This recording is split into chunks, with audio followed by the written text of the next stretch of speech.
అక్కడ అడ్మిట్ చేసిన తర్వాత రిపోర్ట్స్ అవన్నీ చూసిన తర్వాత నాకు బ్లడ్ క్యాన్సర్ ఉందని తెలిసింది. అంటే మూలుగులో రక్తం ఉత్పత్తి జరుగుతుంది, అది సరిగ్గా కావట్లేదు, దానివల్ల ఈ కణాలన్నీ కూడా పడిపోయినాయి, అదొక టైప్ ఆఫ్ క్యాన్సర్. అది చెప్పంగానే నాకు షాక్ అనిపించింది. స్టాఫ్ నర్స్ సిస్టర్ నా దగ్గరకు వచ్చి నా పేరు రాస్తున్నారు పేపర్లో. నేను అడిగిన, ఎందుకు మేడం నా పేరు రాస్తున్నారంటే, నేను మీకోసం ప్రార్థన చేస్తాం మా ఫ్యామిలీ ప్రేయర్లు అనగానే ఫస్ట్ టైం నేను షాక్ అయిపోయినా. ఏడుస్తూ ప్రార్థన చేస్తున్నారని విన్నా, నేను షాక్ అయిపోయినా.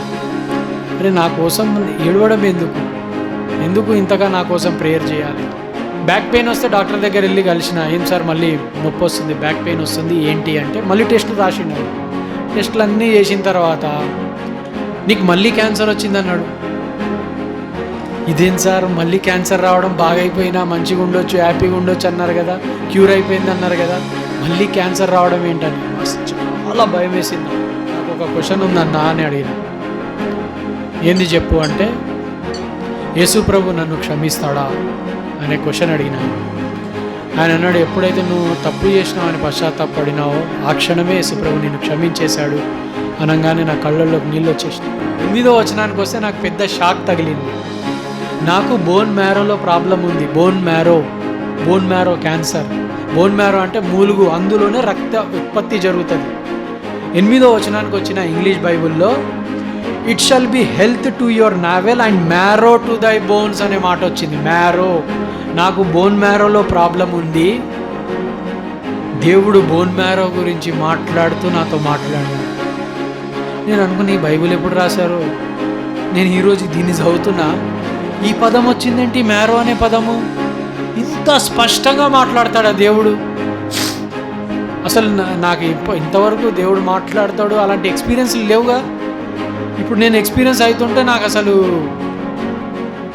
చాలా షాకింగ్ అనిపించింది. నా పేరు తానకరాజ్ శర్మ. మా పేరెంట్స్ నేపాల్ నుంచి, అంటే మాది ఈ దేశం కాదు, పక్కన దేశము. మా డాడీ ఇక్కడే 70s, 60s 1960, 70 ఆ కాలంలో ఇక్కడికి వచ్చినారు. హైదరాబాద్కి వచ్చినారు. అక్కడే ఆయనకి గవర్నమెంట్ జాబ్ కూడా వచ్చింది హాస్పిటల్లో. ఎస్ఆర్ నగర్ దగ్గర చెస్ట్ హాస్పిటల్ అని ఒకటి ఉంటుంది, ఈఎస్ఐ హాస్పిటల్ ఆపోజిట్లో. ఆ చెస్ట్ హాస్పిటల్లోనే మా డాడీ జాబ్ చేసేవాళ్ళు. అయితే మా ఫ్యామిలీలో మా నాన్నగారు, మమ్మీ, నాకు పెద్ద అక్క ఉన్నారు. అక్క తర్వాత 2 అన్నయ్యలు. వాళ్ళు చిన్నప్పుడే శిశువు ప్రాయంలో ఉన్నప్పుడే చనిపోయారు. నేను అందరికన్నా చిన్నవాడిని, అంటే 4వ వాడిని, అందరికన్నా చిన్నవాడిని. అయితే మా కుటుంబము, ఇప్పుడు చెప్పినా కదా నా పేరు తానకరాజ్ శర్మ, అంటే బ్రాహ్మిన్స్ ఫ్యామిలీ. సో మా డాడీ ఇక్కడే జాబ్ చేస్తున్నారు కాబట్టి మేము కూడా, నేను హైదరాబాద్లోనే జన్మించాను. దాని తర్వాత కొన్నాళ్ళు 3-4 years అట్లా నేపాల్కి వెళ్ళినాం. అక్కడ కొంతకాలం ఉన్న తర్వాత మళ్ళీ ఇక్కడికి వచ్చేసిన. మళ్ళీ స్కూల్ ఇక్కడనే స్టార్ట్ అయింది, ఎల్కేజీ యూకేజీ నుంచి. మరి డిగ్రీ వరకు కూడా హైదరాబాద్లోనే చదువుకుంటూ వచ్చిన. అట్లా ఇంతకుముందు మరి మా కుటుంబంలో ఎలాంటి పరిస్థితులు ఉండేదంటే, మా డాడీకి బాగా తాగుడు అలవాటు. బాగా తాగొచ్చి ఇంట్లో మమ్మీని కానీ నన్ను కానీ బాగా కొట్టడం, మా అక్కను కానీ కొట్టడం, ఇలాంటివి చేస్తూ ఉండేవాళ్ళు. మా అక్కకి దాదాపు 18 years వచ్చినప్పుడే వివాహం చేసేసారు. మా బావగారు కూడా నేపాల్ నుంచే. ఆయన డ్రైవింగ్ చేస్తారు, హైదరాబాద్లోనే కార్ డ్రైవింగ్ చేస్తారు. అట్లా మా అక్క వివాహం అయిపోయి వెళ్ళిపోయింది. ఇప్పుడు మేము 3 ఉన్నాం. మా నాన్నగారేమో సేమ్ అదే కంటిన్యూ చేసేవాళ్ళు. బాగా తాగడం, రావడం, కొట్టడం, మమ్మీని కొట్టడం, నన్ను కొట్టడం, ఇవన్నీ జరుగుతూ ఉండేది. మా మమ్మీ పరిస్థితి ఎలా అయిపోయిందంటే, ఆమె రోజు రోజుకు బలహీనం అవుతూ ఉంటున్నారు. ప్లస్ మా మమ్మీ మానసికంగా దెబ్బతిన్నారు. అంటే సరిగ్గా ఆలోచన చేయలేరు, మాట్లాడలేరు. తిన్నారా అంటే, ఒకవేళ తిని ఉంటే తినలేదంటారు, అంటే రివర్స్ ఆన్సర్ ఇస్తారు, ఉల్టా ఆన్సర్ ఇస్తారు. సో కొంతమంది ఏమంటారంటే, మా డాడీ పెట్టిన హింసల ద్వారా ఆమె అలా అయిపోయింది అని అంటారు. కొంతమంది నేను జన్మించినప్పుడు షాక్ తగిలింది ఏదో అంటారు, దానివల్ల అయిందని. మరి వాస్తవం దేని గురించి అట్లా మమ్మీ అయిపోయారో తెలీదు. 2003వ సంవత్సరంలో నేను అప్పుడు 6th క్లాస్లో ఉన్నా. అప్పుడు January 26th రోజు నేను అదే జెండా ఎగిరిస్తారు కదా స్కూల్కి వెళ్ళి. అట్లా స్కూల్కి వెళ్ళిన మధ్యాహ్నం ఏమో నేను వచ్చి చూసినప్పుడు మమ్మీ ఇంట్లో లేరు. సరే మమ్మీ పక్కకి ఎక్కడన్నా వెళ్ళారేమో, ఆమెకు వేరే భాష రాదు, హిందీ రాదు. అక్కడ హిందీ మాట్లాడతారు, తెలుగు మాట్లాడతారు, కానీ ఆ భాష రాదు. నేపాలీ మాట్లాడతారు, నేపాలీ కూడా రివర్స్గా మాట్లాడతారు మమ్మీ. ఆమె భాష రాకపోయినా చుట్టుపక్కల ఆమెకి ఫ్రెండ్స్ లాగా ఆంటీ వాళ్ళు ఉంటే వాళ్ళ దగ్గర వెళ్ళి కూర్చుంటుంది. సరే అక్కడే పక్కనే ఉందేమో అనుకున్నా. ఆ రోజు సాయంత్రం వరకు మమ్మీ రాలే. 2003 సంవత్సరము జనవరి 26 రోజు మా మమ్మీ తప్పిపోయారు. ఆ రోజు నుంచి ఈ రోజు వరకు కూడా ఎక్కడున్నారో తెలియలేదు, ఎటు వెళ్ళినారో తెలియదు. సో మా మమ్మీ వెళ్ళిపోయిన తర్వాత మమ్మీ ఒక వాల్యూ ఏంటి, విలువ ఏంటిది అనేది అర్థమైంది. మమ్మీ ఉన్నంత వరకు నాకు కూడా అంత గ్రహింపు లేదు. 6వ తరగతిలో మమ్మీని తిట్టేవాడిని, నువ్వు పిచ్చిదానివా, మెంటల్ దానివా, ఎందుకు అరుస్తూ ఉంటావు అట్లా అని నేను మమ్మీని తిట్టేవాడిని. మమ్మీ వెళ్ళిపోయిన తర్వాత మమ్మీ చాలా గుర్తుకొస్తుంది. అరే మమ్మీని ఇలా అన్నాను, మమ్మీ వదిలిపెట్టేసి పోయింది, ఎటు పోయిందో తెలియదు, ఏం జరిగిందో తెలియదు ఈరోజు వరకు కూడా. ఇప్పుడు మా డాడీతో నేను ఒక్కడే ఉంటే నన్ను కూడా ఏదైనా నష్టపరుస్తాడేమో అని మా అక్క బావ వాళ్ళు మాట్లాడుకొని అతను తెచ్చుకుందాం ఇంటికి అన్నారు. సో నేను మా అక్క బావ వాళ్ళ దగ్గరే పెరగడం అనేది జరిగింది. 7th క్లాస్ నుంచి డిగ్రీ అయ్యేంత వరకు కూడా వాళ్ళ దగ్గరే ఉన్నా. సో ఇంటర్మీడియట్లో మా బావగారు దగ్గర ఉన్నప్పుడు వాళ్ళు నాకు మంచిగానే తల్లిదండ్రుల్లాగా చూసుకున్నారు. ఇద్దరు కూడా, నాకు 2 అల్లుళ్ళు. సో వాళ్ళని కూడా చూసుకోవాలి, ప్లస్ మాకు బావగారికి ఏం సొంత ఇల్లు ఏం లేదు.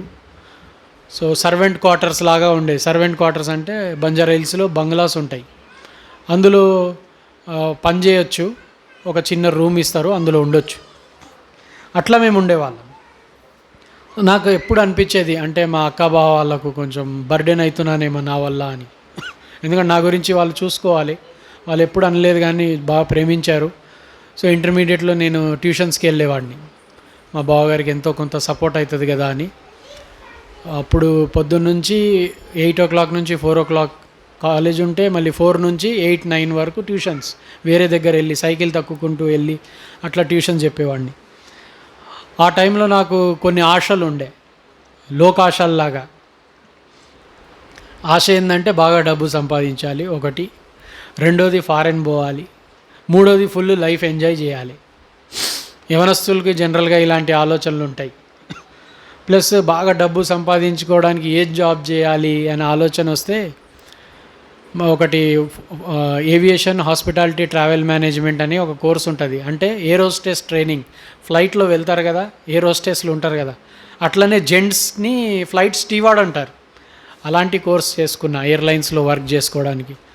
ఎందుకంటే అందులో లైఫ్ బాగుంటుంది, శాలరీస్ బాగుంటాయి, ఇంకా బాగా ఎంజాయ్మెంట్ కూడా ఉంటుంది. అన్ని దేశాలు తిరగవచ్చు, ఇక్కడ అన్ని రాష్ట్రాలు తిరగవచ్చు, ఇంటర్నేషనల్ ఫ్లైట్లోకి వెళ్తే అన్ని దేశాలు కూడా తిరగవచ్చు.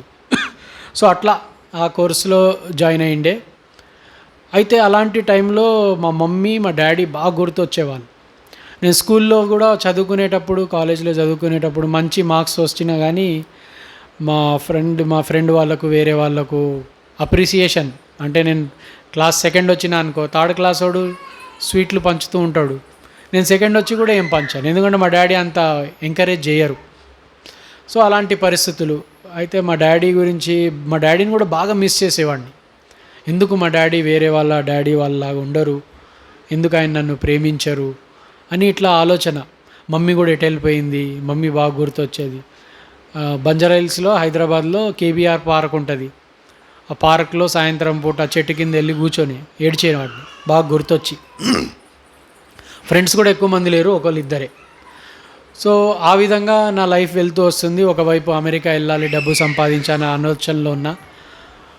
అలా ఉన్నప్పుడు 2013 సంవత్సరం అప్పటికే నాకు ఎయిర్పోర్ట్లో జాబ్ చేస్తున్నప్పుడు ఒక జాబ్ ఆఫర్ వచ్చింది. మా సార్ ఏ కోర్సులో అయితే నేను చేశానో అక్కడే ఒక సార్ ఉండేవాడు, ఆయన ఒక కంపెనీలో డైరెక్టర్గా పనిచేస్తున్నాడు. ఆయన మా కంపెనీకి వచ్చాయంటే అక్కడ దిల్సుఖ్ నగర్ దగ్గర కంపెనీ ఉంది, అక్కడ జాయిన్ అయ్యాను, అక్కడ వర్క్ చేయడం స్టార్ట్ చేశాను. సో అక్కడ వర్క్ చేస్తున్నాను. ఆ టైంలో నేను ఒకరోజు కేబీఆర్ పార్క్లోనే ఉన్నా. ఆ టైంలో కొంచెం కరాటే చేయాలి, ఇలాంటివి చేయాలి కూడా ఇష్టం ఉండే. అది వెళ్ళి చేస్తుంటే ఒకరోజు చాలా బలహీనం అనిపిస్తుంది, రోజు చేసేలాగా శక్తి బాడీలో లేదు. ఏంది ఇట్లా ఉంది అని మళ్ళీ జ్వరం వచ్చింది. జ్వరం వస్తే డాక్టర్ దగ్గర వెళ్ళి చూపిస్తే కణాలన్నీ పడిపోయినాయని చెప్పారు. రిపోర్ట్ చూసి ఏం చేయాలి సార్ అంటే అడ్మిట్ అవ్వాలన్నారు.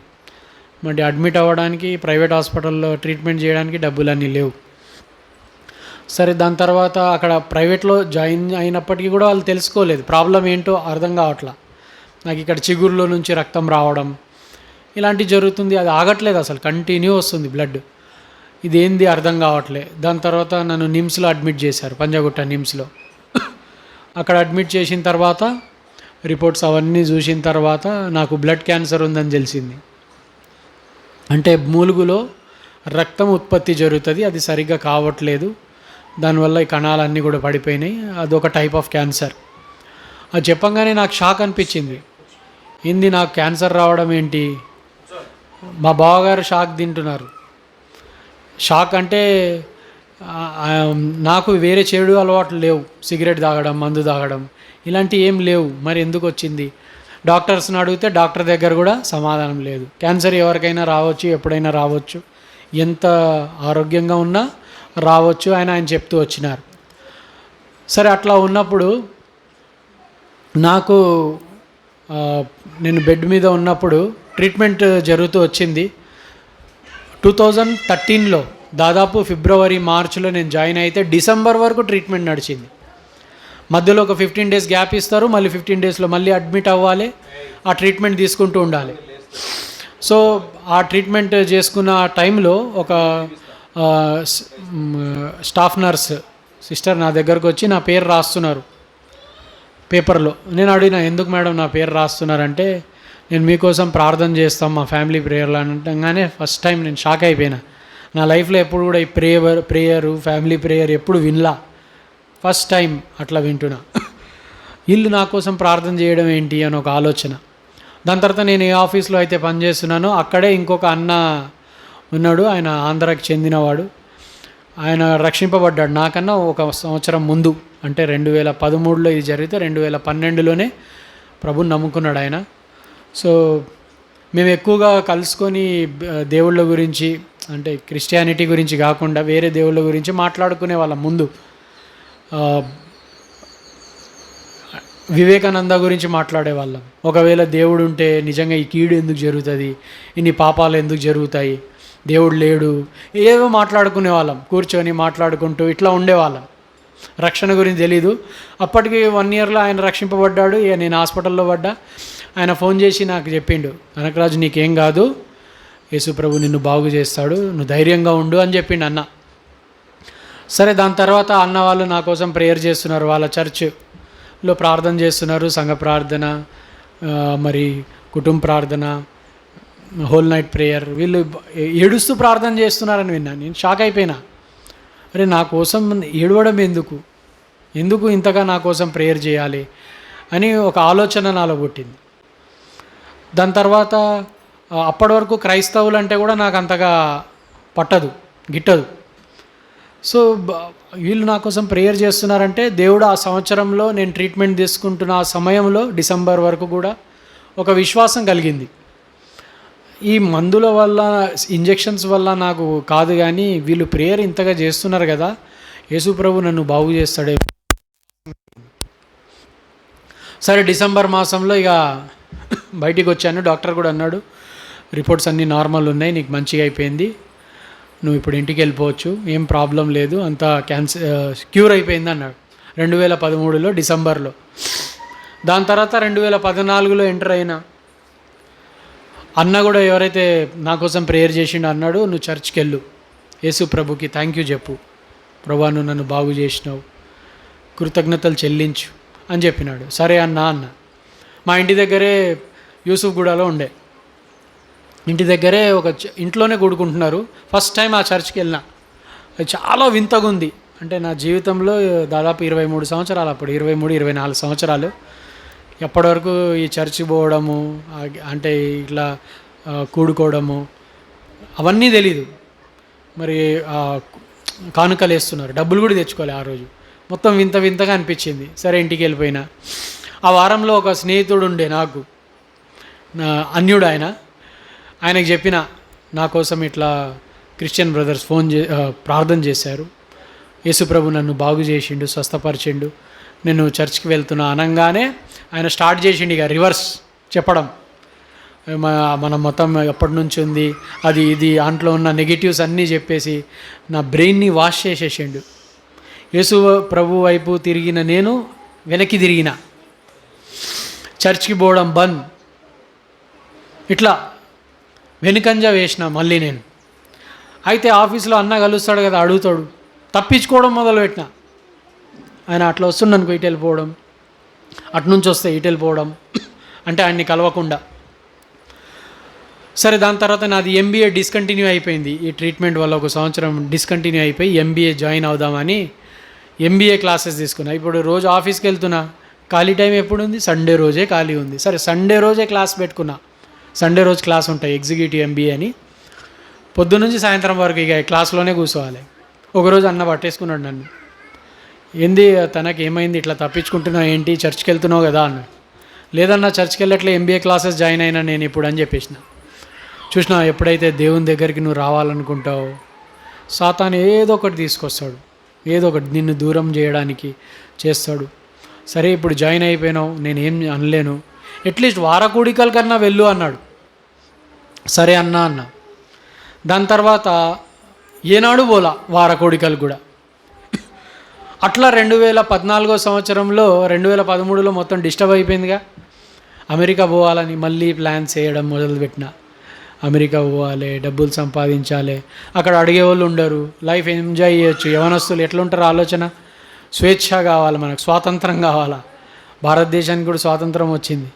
యవనస్తులు అందుకే కదా తల్లిదండ్రులు క్వశ్చన్ చేయకూడదు, పెద్దలు క్వశ్చన్ చేయకూడదు అని వేరే దగ్గర ఉండడం ఇష్టపడతారు. సో అట్లనే నేను కూడా ఇక వెళ్ళిపోవాలి అట్లా అనుకున్నా, అలాంటి ఆలోచన కలిగి ఉన్నా. సంవత్సరం అంతా బాగానే ఉంది. 2015 సంవత్సరంలోకి ఎంటర్ అయినప్పుడు ఫిబ్రవరి మార్చ్ మాసంలో మళ్ళీ నాకు బ్యాక్ పెయిన్ వచ్చింది. బ్యాక్ పెయిన్ వస్తే డాక్టర్ దగ్గర వెళ్ళి కలిసిన. ఏం సార్ మళ్ళీ నొప్పి వస్తుంది, బ్యాక్ పెయిన్ వస్తుంది ఏంటి అంటే, మళ్ళీ టెస్టులు రాసిండు ఆయన. టెస్టులు అన్నీ చేసిన తర్వాత నీకు మళ్ళీ క్యాన్సర్ వచ్చిందన్నాడు. ఇదేం సార్ మళ్ళీ క్యాన్సర్ రావడం, బాగా అయిపోయినా మంచిగా ఉండొచ్చు, హ్యాపీగా ఉండొచ్చు అన్నారు కదా, క్యూర్ అయిపోయింది అన్నారు కదా, మళ్ళీ క్యాన్సర్ రావడం ఏంటని చాలా భయం వేసింది నాకు. 2013 సంవత్సరం ఆల్రెడీ ఒక జైల్లో ఉన్నట్టుగానే ఉండే, చాలా బాధలు. ఆ ట్రీట్మెంట్ వల్ల సైడ్ ఎఫెక్ట్స్, కీమోథెరపీ భయంకరంగా ఉంటుంది. ఇప్పుడు ఏమన్నాడంటే హై డోస్ కీమోథెరపీ ఇవ్వాల్సి వస్తుంది అన్నాడు. హై డోస్ ఇంకా అప్పుడు ఇచ్చారు కదా, దానికన్నా హై డోస్ అనగానే చాలా భయపడిపోయచ్చు. ఇక నాకు లోపల దుఃఖం, హృదయం ఇరిగిపోయింది. ఇక సరే ఎంతో కొంత అడ్వాన్స్ కట్టి మళ్ళీ జాయిన్ అయినా హాస్పిటల్లో. చాలా బాధ అనిపిస్తుంది, హృదయం, నా మనసాక్షి నన్ను గద్దిస్తుంది. యేసు ప్రభు నిన్ను బాగు చేశాడు, నిన్ను స్వస్థతనిచ్చాడు, నువ్వు కృతజ్ఞుడిగా లేకుండా ఆయనకి దూరం అయిపోయినావు. సరే, నీకోసం ఎవరైతే ప్రార్థన చేశారో వాళ్ళని కూడా తప్పించుకోవడం మొదలుపెట్టినావు. ఇక నువ్వు చేసినది కరెక్టేనా అని మనసాక్షి నన్ను గద్దిస్తుంది, నాకేమో బాధ అనిపిస్తుంది. సో ఆ విధంగా వెళ్ళి హాస్పిటల్లో ఆ బెడ్ మీద జాయిన్ అయినా. వాళ్ళు అవి వేస్తారుగా లైన్, ఇంజెక్షన్స్ కోసం అవన్నీ వేస్తున్నారు. ఈ అన్నకు ఫోన్ చేసిన, అన్న నేను మళ్ళీ హాస్పిటల్లో అడ్మిట్ అయినా అన్న. ఎందుకు ఏమైందంటే మళ్ళీ క్యాన్సర్ వచ్చిందన్న, నాకు ఒక క్వశ్చన్ ఉందన్నా అని అడిగిన. ఏంది చెప్పు అంటే, యేసు ప్రభు నన్ను క్షమిస్తాడా అనే క్వశ్చన్ అడిగిన. ఆయన అన్నాడు, ఎప్పుడైతే నువ్వు తప్పు చేసినావు అని పశ్చాత్తాపడినావో ఆ క్షణమే యేసు ప్రభు నిన్ను క్షమించేశాడు అనగానే నా కళ్ళల్లోకి నీళ్ళు వచ్చేసినాయి. దాని తర్వాత ఆ ట్రీట్మెంట్ అలా వెళ్తున్నప్పుడు డాక్టర్ నా దగ్గరకు వచ్చి అడుగుతున్నాడు, నీ దగ్గర ఎవరు లేరేంటి? మా డాడీ అయితే రారు, చూసుకోరు అంతగా. అక్క బావ ఉన్నారు. అక్క చాలా అమాయకురాలు, ఆమె హాస్పిటల్లో వచ్చి ఉండడము, మందులు ఇవ్వడం ఏం తెలియదు ఆమె. మా బావగారేమో నైట్ డ్యూటీ, నైట్లో ఎవరు లేరు. మార్నింగ్ వస్తాడు, పాపం నిద్ర ఉండదు, కింద పడుకుంటాడు. ఆ ఊడ్చే వాళ్ళు వచ్చి మళ్ళీ లేపుతారు, కడగాలంటారు, అవన్నీ అంటారు. పాపం ఆయనకో బాధ. మైండ్లో నాకు ఒక టెన్షన్ ఏంటంటే, మా బావగారికి షుగర్, ఆయనకేమన్నా అయితే మా అల్లుళ్ళని ఎవరు చూసుకుంటారు, మా అక్క ఏమైపోతుందో, నా వల్ల ఇంత ఇబ్బంది పడుతున్నాడు ఆయన అని. దాని తర్వాత కొంచెం అప్పులు ఏదో చేసుకొని ఏదో ట్రీట్మెంట్ చేసుకుంటుంటే మళ్ళీ ఏమైనా అప్పులు పాలైపోయి వీళ్ళ మీద బర్డెన్ పడిపోయి వీళ్ళు ఏమైనా ఇబ్బంది పడతారా, నేను అట్లనే పోయినా అనుకో ప్రాబ్లం అవుతుంది కదా. సో ఇవన్నీ ఆలోచనలు నా మైండ్లోకి వస్తున్నాయి. అలాంటి పరిస్థితుల్లో యేసుప్రభు వారిని సంపూర్ణంగా రక్షణ గురించి అంత తెలియకపోయినా యేసుప్రభు వారు నన్ను బాగు చేశారనే నమ్మకం ఉండే. దాని తర్వాత అన్న నన్ను క్షమించాడని చెప్పారు యేసుప్రభు. నాకు చాలా సంతోషం కలిగింది. ఒకరోజు చాలా బాధలో ఉన్నా, అదే దుప్పటి కప్పుకొని ప్రార్థన చేసుకుంటున్నా, ప్రభువా నన్ను క్షమించు, నీ రక్తంతో కడుగు, పాపం చేసిన, మీరు నన్ను బాగు చేశారు కానీ నేను మిమ్మల్ని పట్టించుకోవాలా, కృతజ్ఞుడిగా నేను లేను అని చెప్పి ఆ రోజు బాగా ప్రార్థన చేసుకొని పశ్చాత్తాపడి 2 ప్రార్థనలు అడిగిన. ఒకటి పైసలు లేవు, రెండోది చూసుకునే వాళ్ళు లేరు. అట్లా చేసుకొని పడుకున్నా. ఇక నెక్స్ట్ డే నాకు కొత్తగా ఉంది. ఎందుకు నా పాపాలు ఒప్పుకున్నా, నేను పాపిని ప్రభువా నన్ను క్షమించు అని అడిగినా కదా. కొత్తగా ఉంది, అదే ట్రీట్మెంట్ నడుస్తుంది, క్యాన్సర్ అట్లానే ఉంది, డాక్టర్లు అలానే ఉన్నారు, సిస్టర్లు అలానే ఉన్నారు, కానీ నా జీవితం మారిపోయింది. నా గుండె మీద లేకపోతే నా గుండె మీద ఏదైతే భారం, పాప భారం ఉండేనో అది దొర్లింపబడినట్టు అనిపించింది. తేలికగా ఉంది నా జీవితం. నాకు 1-2 డేస్లో అనుకుంటా ఫోన్ వచ్చింది. ఫోన్ వచ్చి అన్ననే ఫోన్ చేసిండు. తనకి ఇట్లా మీ దగ్గరకు వచ్చి మేము ఉండొచ్చా అన్నాడు. షాక్ అయిపోయినా నేను. రండన్నా అన్న. సరే. దాని తర్వాత నెక్స్ట్ డే వచ్చిండు. నా దగ్గర ఎవరు లేరు. ఏంది నీ దగ్గర ఎవరు లేరా అంటే, లేరన్న, అంటే బావగారిది ఇట్లా పరిస్థితి ఉంది, ఇంకా నైట్ టైంలో ఎవరు లేరు అంటే, మాకు చెప్పొచ్చు కదా, మేము వచ్చేవాళ్ళం కదా అని. నాకు తెలియదు కదన్న మీరు వస్తారని. అంటే అప్పటివరకు యేసు ప్రభు ఒక ప్రేమ, ప్రభు బిడ్డలు ఒక ప్రేమ, ఇవన్నీ తెలీదు. సరే. దాని తర్వాత అన్న అన్నాడు, మేము కుటుంబ ప్రార్థన చేస్తున్నప్పుడు దేవుడు మాకు భారం ఇచ్చిండు, నీ దగ్గర వచ్చి రాత్రిపూట ఉండాలని, అందుకే వచ్చిన. ఒకరోజు నేను వస్తా, ఒకరోజు అన్నతో పాటు ఇంకొక సోదరుడు ఉంటాడు బ్యాచిలర్స్గా, ఆయన వస్తాడు అని చెప్పింది. సరే. వాళ్ళు మార్చి వస్తున్నారు నా దగ్గరికి నైట్ టైంలో. అన్న వచ్చినప్పుడు నాకు బైబిల్ ఇచ్చిండు.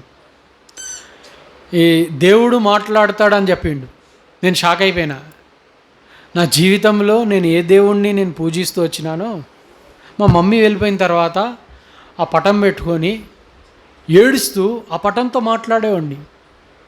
మమ్మీ ఎక్కడ పోయింది, నా జీవితం ఎందుకు, వేరే వాళ్ళ మమ్మీ డాడీ లాగా నాకెందుకు లేరు, ఇవన్నీ క్వశ్చన్స్ ఉండే నాకు. మా డాడీ ఉన్నాడు, నన్ను ఎందుకు ప్రేమించాడు, మమ్మీకి ఏం ప్రాబ్లం అయింది, ఎటు వెళ్ళిపోయింది, ఇవన్నీ ప్రశ్నలు అడుగుతూ నేను ఏడ్చేవాడిని. కానీ ఏ రోజు ఏం కూడా కంఫర్ట్ లేదు నా హృదయంలో. ప్లస్ నేను గుళ్ళకి వెళ్ళి మళ్ళీ ప్రదక్షిణాలు చేయడం, 100 రౌండ్స్ చేయడం, ఇవన్నీ చేసేవాడిని. నా జీవితంలో నెమ్మది అనేది లేదు. నాకు ఒక క్వశ్చన్ ఉండే, నేను ఎందుకు పుట్టాను, ఎందుకు బ్రతుకుతున్నా. వేరే వాళ్ళని చూసేవాడిని, పుడుతున్నారు, చదువుతున్నారు, దాని తర్వాత జాబ్ వస్తుంది, పెళ్ళి చేసుకుంటున్నారు, పిల్లల్ని కంటున్నారు, ముసలోళ్ళు అయిపోతున్నారు, చచ్చిపోతున్నారు. ఏంది ప్రాసెస్, ఏంది, ఇంతే నా జీవితం, ఎందుకు ఇలా ఉంది. సరే, వాళ్ళు కొంచెం ఈ ప్రాసెస్ గుండా వెళ్తున్నారు, బాగానే ఉంది, నా బతికేంటి ఇట్లుంది అనేది, ఇట్లాంటి ప్రశ్నలు నా లైఫ్లో ఉండే. దేవుడు మాట్లాడతాడన్నాడు అన్న. అయితే ఒకరోజు చాలా దుఃఖంలో ఉన్న, ఆలోచనలు ఎంతో అన్న వాళ్ళు వచ్చి నా దగ్గర ఉండి చూసుకుంటున్నా, హృదయంలో వేదన ఉంటుంది కదా, ఏంది జీవితం, ఈ ట్రీట్మెంట్ ఏంది, క్యాన్సర్ ఎందుకు వచ్చింది, అసలు ఈ నొప్పులు, బాధలు, నిద్రపోవడం అంటే నిద్ర రాదు, కూర్చుందాం అంటే పడుకోవాలనిపిస్తుంది, పడుకుంటే కూర్చోవాలనిపిస్తుంది, నెమ్మది లేదు. సో అలాంటి టైంలో సరే అన్న అన్నాడు కదా బైబిల్ దేవుడు మాట్లాడతాడని సామెతలు చదివించుకోవడం చెప్పిండు ఆయన నాకు. ఆ రోజు 3వ సామెతకు వచ్చిన, చదువుతున్నా. నువ్వు మాట్లాడుతూ అంట కదా ప్రభువా, ఈరోజు నువ్వు మాట్లాడు, నాకు చాలా దుఃఖంలో ఉన్నా, నాకెందుకు ఈ కష్టాలు వచ్చినాయి, నాకెందుకు ఈ బాధలు, నా ప్రాబ్లం ఏంటి, ఎందుకు ఇవన్నీ కూడా అని దేవునితో మాట్లాడుతూ అట్లా బైబిల్ చదువుతున్నా. సామెత 3వ అధ్యాయం 1వ వచనానికి వచ్చిన. అక్కడ ఏముంటుందంటే, నా కుమారుడా నా ఉపదేశమును మరవకుము, నా ఆజ్ఞలను హృదయపూర్వకముగా గైకొనుము. అందులో ఫస్ట్ వర్డ్ ఇంగ్లీష్, యాక్చువల్గా నేను చదివేది ఇంగ్లీష్ బైబిల్. అందులో ఏముంటుందంటే మై సన్. నేను ఎప్పుడు కూడా దేవుని తండ్రి యొక్క ప్రేమను బాగా కోల్పోయినా, చాలా మిస్ చేసిన. ఎందుకో ఆ ఆకలి ఉండేది, డాడీ నన్ను హత్తుకోవాలా, నా కోసం ఏమైనా కొని ఇవ్వాలి, డాడీ నాకు ఇది కావాలని అడుక్కోలేకపోయినా. తినాలనిపించినప్పుడు కూడా మమ్మీ ఉంటే మమ్మీ నాకు అది చేసి పెట్టు అని ఎంత ధైర్యంగా చెప్పొచ్చు. అక్క బావాళ్ళకి చెప్తే వాళ్ళకి ఎందుకు ప్రాబ్లం, మళ్ళీ పైసలు ఉన్నాయో లేవో, ఎన్నో బాధలు, వద్దులే చెప్పొద్దులే అని సైలెంట్గా ఉండేవాడిని. సో ఆ ఫ్రీడమ్ లేదు. డాడీ ఉంటే చెప్పేవాడిని కదా ధైర్యంగా. సో మమ్మీ గురించి అట్లా ఆలోచన వచ్చి, ఇక్కడ దేవుడు మై సన్ అని నాతో మాట్లాడంగానే పరలోకం నుండి డైరెక్ట్ నా చెవిలోకి దేవుడు మాట్లాడుతున్నట్టు అనిపించింది. నేను చదవంగానే నా కుమారుడా అని దేవుడు నాతో మాట్లాడుతూ వచ్చారు. దాని తర్వాత 2వ వచనంలో దీర్ఘాయువు నీకు వస్తుందన్నాడు. నేనేమో నా ఆయువు పోతుందాడా, కొంతకాలంలో నేను పోయే టైం వచ్చింది. కానీ దేవుడు ఏమంటున్నారు, దీర్ఘాయువు సుఖజీవముతో గడుచు సంవత్సరములను శాంతిని నీకు కలుగజేయును అని దేవుడు మాట్లాడుతున్నారు. అది ఇంపార్టెంట్ కాదు. 8వ వచనానికి వస్తే నాకు పెద్ద షాక్ తగిలింది. నాకు బోన్ మ్యారోలో ప్రాబ్లం ఉంది. Bone marrow cancer. Bone marrow అంటే మూలుగు, అందులోనే రక్త ఉత్పత్తి జరుగుతుంది. 8వ వచనానికి వచ్చిన ఇంగ్లీష్ బైబిల్లో it shall be health to your navel and marrow to thy bones అనే మాట వచ్చింది. మ్యారో, నాకు బోన్ మ్యారోలో ప్రాబ్లం ఉంది. దేవుడు బోన్ మ్యారో గురించి మాట్లాడుతూ నాతో మాట్లాడినారు. నేను అనుకుని ఈ బైబిల్ ఎప్పుడు రాశారో, నేను ఈరోజు దీన్ని చదువుతున్నా, ఈ పదం వచ్చిందేంటి, మ్యారో అనే పదము. ఇంత స్పష్టంగా మాట్లాడతాడా దేవుడు? అసలు నాకు ఇంతవరకు దేవుడు మాట్లాడతాడు అలాంటి ఎక్స్పీరియన్స్లు లేవుగా. ఇప్పుడు నేను ఎక్స్పీరియన్స్ అవుతుంటే నాకు అసలు చాలా షాకింగ్ అనిపించింది. తెలుగులో ఏముంది, అప్పుడు నీ దేహమునకు ఆరోగ్యమును నీ ఎముకలకు సత్తువయు అని ఉంది, కానీ ఇంగ్లీష్లో ట్రాన్స్లేషన్లో మ్యారో అనింది, మ్యారో టు దై బోన్స్. నేను షాక్ అయ్యి, నాకు మ్యారోలోనే ప్రాబ్లం ఉంది, దేవుడు అంటున్నాడు మ్యారోలో నేను ఆరోగ్యం ఇస్తా. చాలా షాక్ అయ్యాను, కళ్ళల్లో నీళ్ళు వచ్చేసినాయి నాకు. ఇట్లా మాట్లాడతాడా? ఇన్నాళ్ళు ఎవరు మాట్లాడలే నాతో ఇలా. కానీ దేవుడు మాట్లాడే దేవుడు, సజీవుడైన దేవుడు అని నేను నమ్మడం మొదలు పెడుతూ వచ్చిన. సరే ముందుకు వెళ్తున్నా, ప్రభా ఏంది నా ఆరోగ్యం, నా మ్యారో గురించి మాట్లాడుతున్నావు, ఇదే మాట్లాడుతున్నావు, ఇట్లా మాట్లాడతావు నువ్వు. దాని తర్వాత అడిగిన, ఎందుకు ప్రభా ఇన్ని కష్టాలు? మంచిగా ఏదో ఒక వేరే దారిలో, అరే నేను నిజమైన దేవుణ్ణి, నన్ను నమ్ముకో, యేసు ప్రభుని నమ్ముకో, సజీవుణ్ణి నేను, చర్చ్కి వెళ్ళు, రక్షణ పొందు అని మంచిగా చెప్పొచ్చు కదా ప్రభువా. ఎందుకు ప్రభువా నన్ను రక్షణలోనికి తీసుకురావడం గురించే, నువ్వు నిజమైన దేవుడిని అని తెలుసుకోవడానికి గురించే ఇట్లా ఇన్ని పరిస్థితులు తీసుకొస్తున్నావు కదా, ఈజీగా తీసుకెళ్ళొచ్చు కదా, ఈజీగా తెలుసుకునేటట్టు చేయొచ్చు కదా అని అడిగిన. అందుకు 11వ వచనంలో దేవుడు నాతో మాట్లాడినారు, మళ్ళీ నా కుమారుడా యెహోవా శిక్షను తృణీకరింపవద్దు. సో అక్కడ ఏమంటున్నారంటే ప్రభు నాతో, నేను శిక్షిస్తున్నా, తృణీకరించకు, నేను నిన్ను శిక్షిస్తున్నా, తృణీకరించకు. దాని తర్వాత అన్నారు, గద్దింపునకు విసుక్కోకు. ఏంది ప్రభువా ఈ ట్రీట్మెంట్, ఈ బాధలు, ఈ కష్టాలు. అప్పటికి జుట్టు కూడా మొత్తానికి పోయింది, ఇప్పుడు కొంచెమన్నా వచ్చింది, అప్పుడు ఏం లేదు, అసలు వికారంగా ఉన్నా, విసిగిపోయినా. కానీ ప్రభు అన్నారు విసుకకు. 12వ వచనంలో ప్రభు అన్నాడు, తండ్రి తనకు ఇష్టుడైన కుమారుని గద్దించు రీతిగా యెహోవా తాను ప్రేమించు వారిని గద్దించును. ఎవరినైతే యేసు ప్రభు ప్రేమిస్తున్నారో వారి జీవితాల్లో కష్టాలు తీసుకొచ్చి ఆయన్ని తెలుసుకున్నట్లుగా చేస్తారు. కష్టాలు తీసుకొచ్చి ఆయన్ని తెలుసుకున్నట్లుగా చేస్తారు. అందుకోసమే నేను అన్నా, ప్రభు నన్ను ఎవ్వరు ప్రేమించారు అన్నా ఆ టైంలో. కానీ ఇంగ్లీష్లో ఏముంటుంది తెలుసా, for whom the lord loveth he correcteth even as a father the son in whom he delighteth. ఇక్కడ ఏమంటున్నా అంటే ఇంగ్లీష్లో, నేను నిన్ను ప్రేమిస్తున్నా, ఐ లవ్ యూ అంటున్నాడు దేవుడు. నిన్ను ఎవరు ప్రేమించట్లా, కానీ నేను ప్రేమిస్తున్నా. ఇష్టుడైన కుమారుని గద్దించు రీతిగా యెహోవా తాను ప్రేమించు వారిని గద్దించు. నన్ను ప్రేమిస్తున్నాడు కాబట్టి విరగ్గొట్టి నలగొట్టి ఆయన మార్గంలో తీసుకొస్తున్నాడు. ఆ 2013 సంవత్సరంలోనే సరి చేసుకొని ప్రభుని వెంబడించుంటే బాగుండేది. కానీ ఏం చేసినాను, నేను వెనుకంజ చేసిన కాబట్టి ఇంకొక స్ట్రాంగ్గా బలంగా దేవుడు నన్ను కొట్టి ఆయన వద్దకు తీసుకొస్తున్నారు. అట్లనే మన జీవితంలో కూడా ప్రేమగా చెప్తాడు దేవుడు ఫస్ట్ మంచిగా, విను నాన్న, నేను నిజమైన దేవుణ్ణి, రక్షణ పొందు, నన్ను అంగీకరించు, నా కొరకు బ్రతుకు, మంచి భవిష్యత్తు ఉంది నీ కొరకు అంటాడు. కానీ మనం నిర్లక్ష్యంగా జీవిస్తాం. అప్పుడు ఏం చేస్తాడు, పెద్ద దెబ్బ కొడతాడు. పెద్ద దెబ్బ కొట్టినప్పుడు ఇంకెన్నో కష్టాలు, ఎన్నో బాధలు. అప్పుడు మళ్ళీ సరి చేసుకుంటాం. కొన్నిసార్లు జ్ఞానవంతుడు ఎవరు, స్టార్టింగ్లోనే సరి చేసుకోవడం జ్ఞానవంతుడు. సో దేవుడు అట్లా నాతో మాట్లాడుతూ వచ్చినారు. డాక్టర్గా అడిగిన, సార్ పైసలు ఎంత అవుతాయి?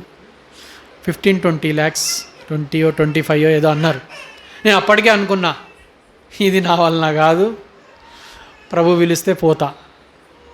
ఎందుకంటే ఇంతకుముందు 2 తలంపులు వస్తున్నాయి ఆ బెడ్ మీదనే చదువుతున్నప్పుడు, రక్షణ లేనప్పుడు, అంటే కొన్ని రోజుల క్రితం, రక్షణ పొందడానికి 2 రోజుల క్రితం 2 థాట్స్ వస్తున్నాయి. ఒకటి ఏంటంటే, ఇప్పుడు చచ్చిపోతే హాయిగా ఉంటుంది కదా, ఈ ఆలోచనలు ఉండవు, మా బావగారికి అక్కకి నేను బర్డెన్గా ఉన్నా, అప్పులు పాలవుతారు, ఆరోగ్యాలు పోతున్నాయి, లేకపోతే నాకు క్యాన్సర్ వచ్చింది, ఇప్పుడు నా బ్రతికేంటి, ఇవన్నీ బాధలు టెన్షన్లు ఏమి ఉండవు కదా. చచ్చిపోతే ఒక్కసారి చచ్చిపోయినోడికి ఏమన్నా కొడితే ఏమన్నా తగులుతా, ఈ సూదులు గుచ్చుతున్నారు, ఎంతో బాధ.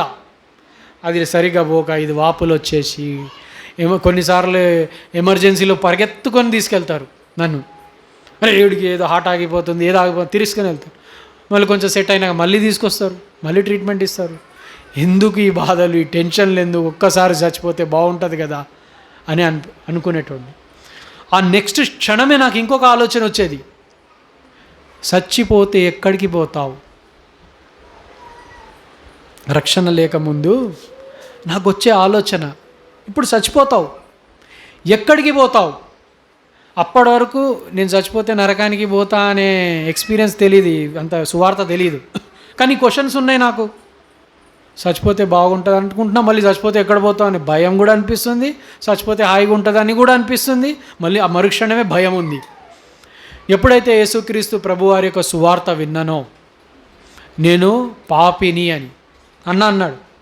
మనందరం పాపులం, మన చేసిన పాపం వలన ఇవన్నీ కష్టాలు, ఈ అనారోగ్యత అన్నీ కూడా ఆనాటి నుంచే, ఆదాం నుంచి వచ్చినాయి, సాతాన్ ద్వారా సంక్రమించుతూ వస్తున్నాయి, ఆదాం ద్వారా అని చెప్పినాడు. అన్నా నేను ఒప్పుకోను అన్నా, నేను పాపిని కాదన్నా.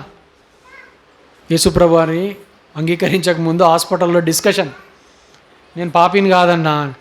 ఎందుకు అట్లా ఎందుకు చెప్తున్నా అంటే, నేను ఇప్పటివరకు మర్డర్ చేయలే, ఇప్పటివరకు బ్యాంక్ దొంగతనం చేయలే, బ్యాంకులో దోపిడీ చేయలే, రేప్ చేయలే, నేను ఎట్లా పాపిని అవుతా అని.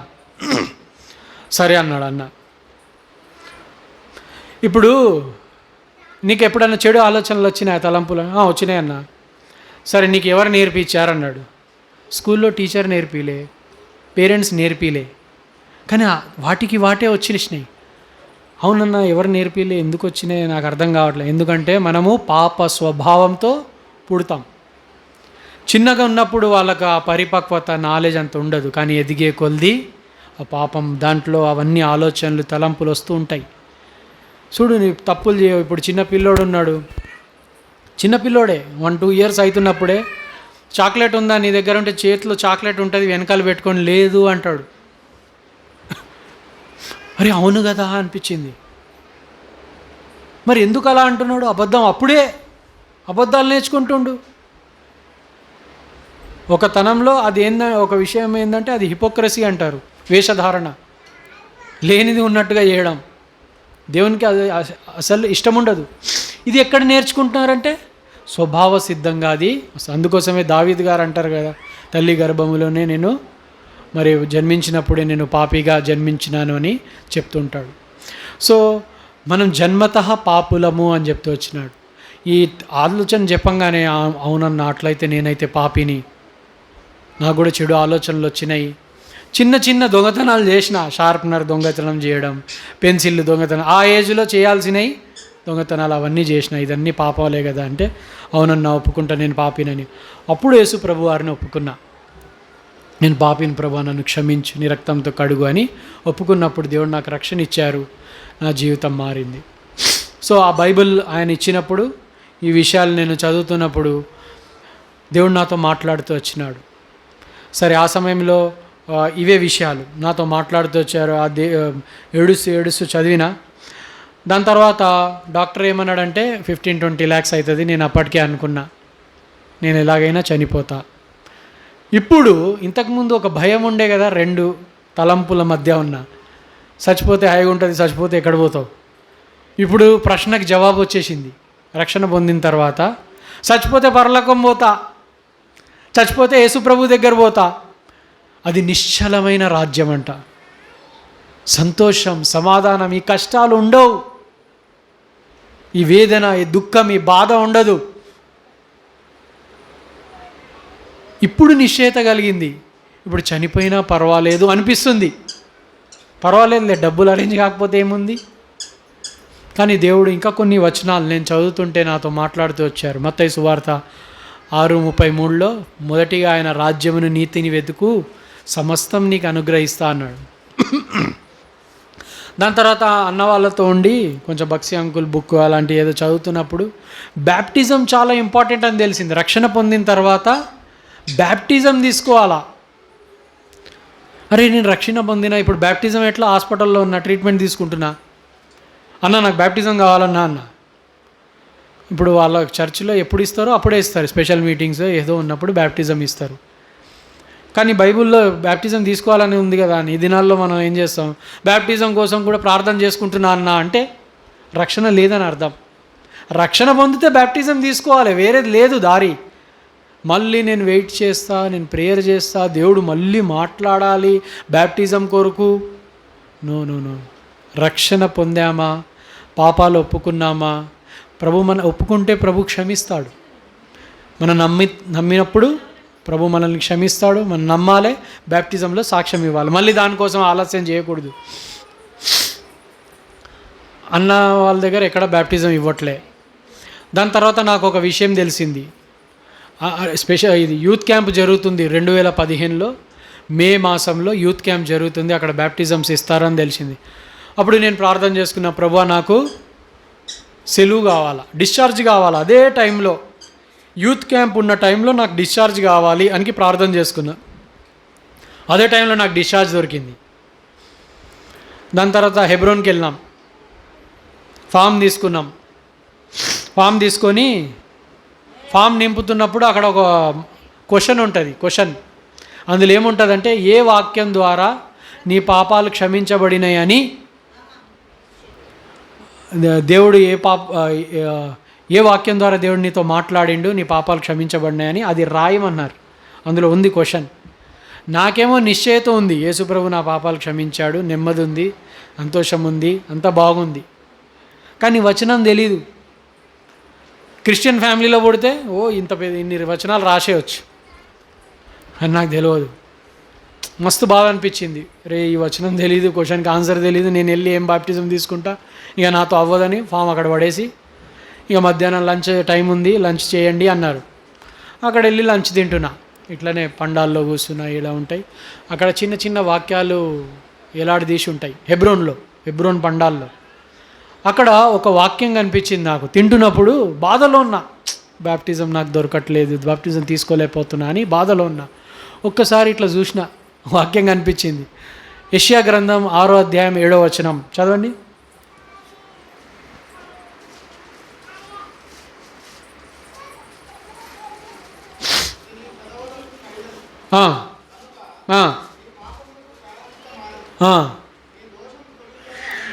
చాలు, నీ పాపములు ప్రాయశ్చిత్తమాయమని, దోషములు తొలగిపోయాను. ఇంగ్లీష్లో ఏముంటుంది, సింపుల్గా 3 ఉన్నాయి. దై సిన్ పర్జ్డ్ అని రాసి ఉంది, నీ పాపములు పరిహరించబడినాయని.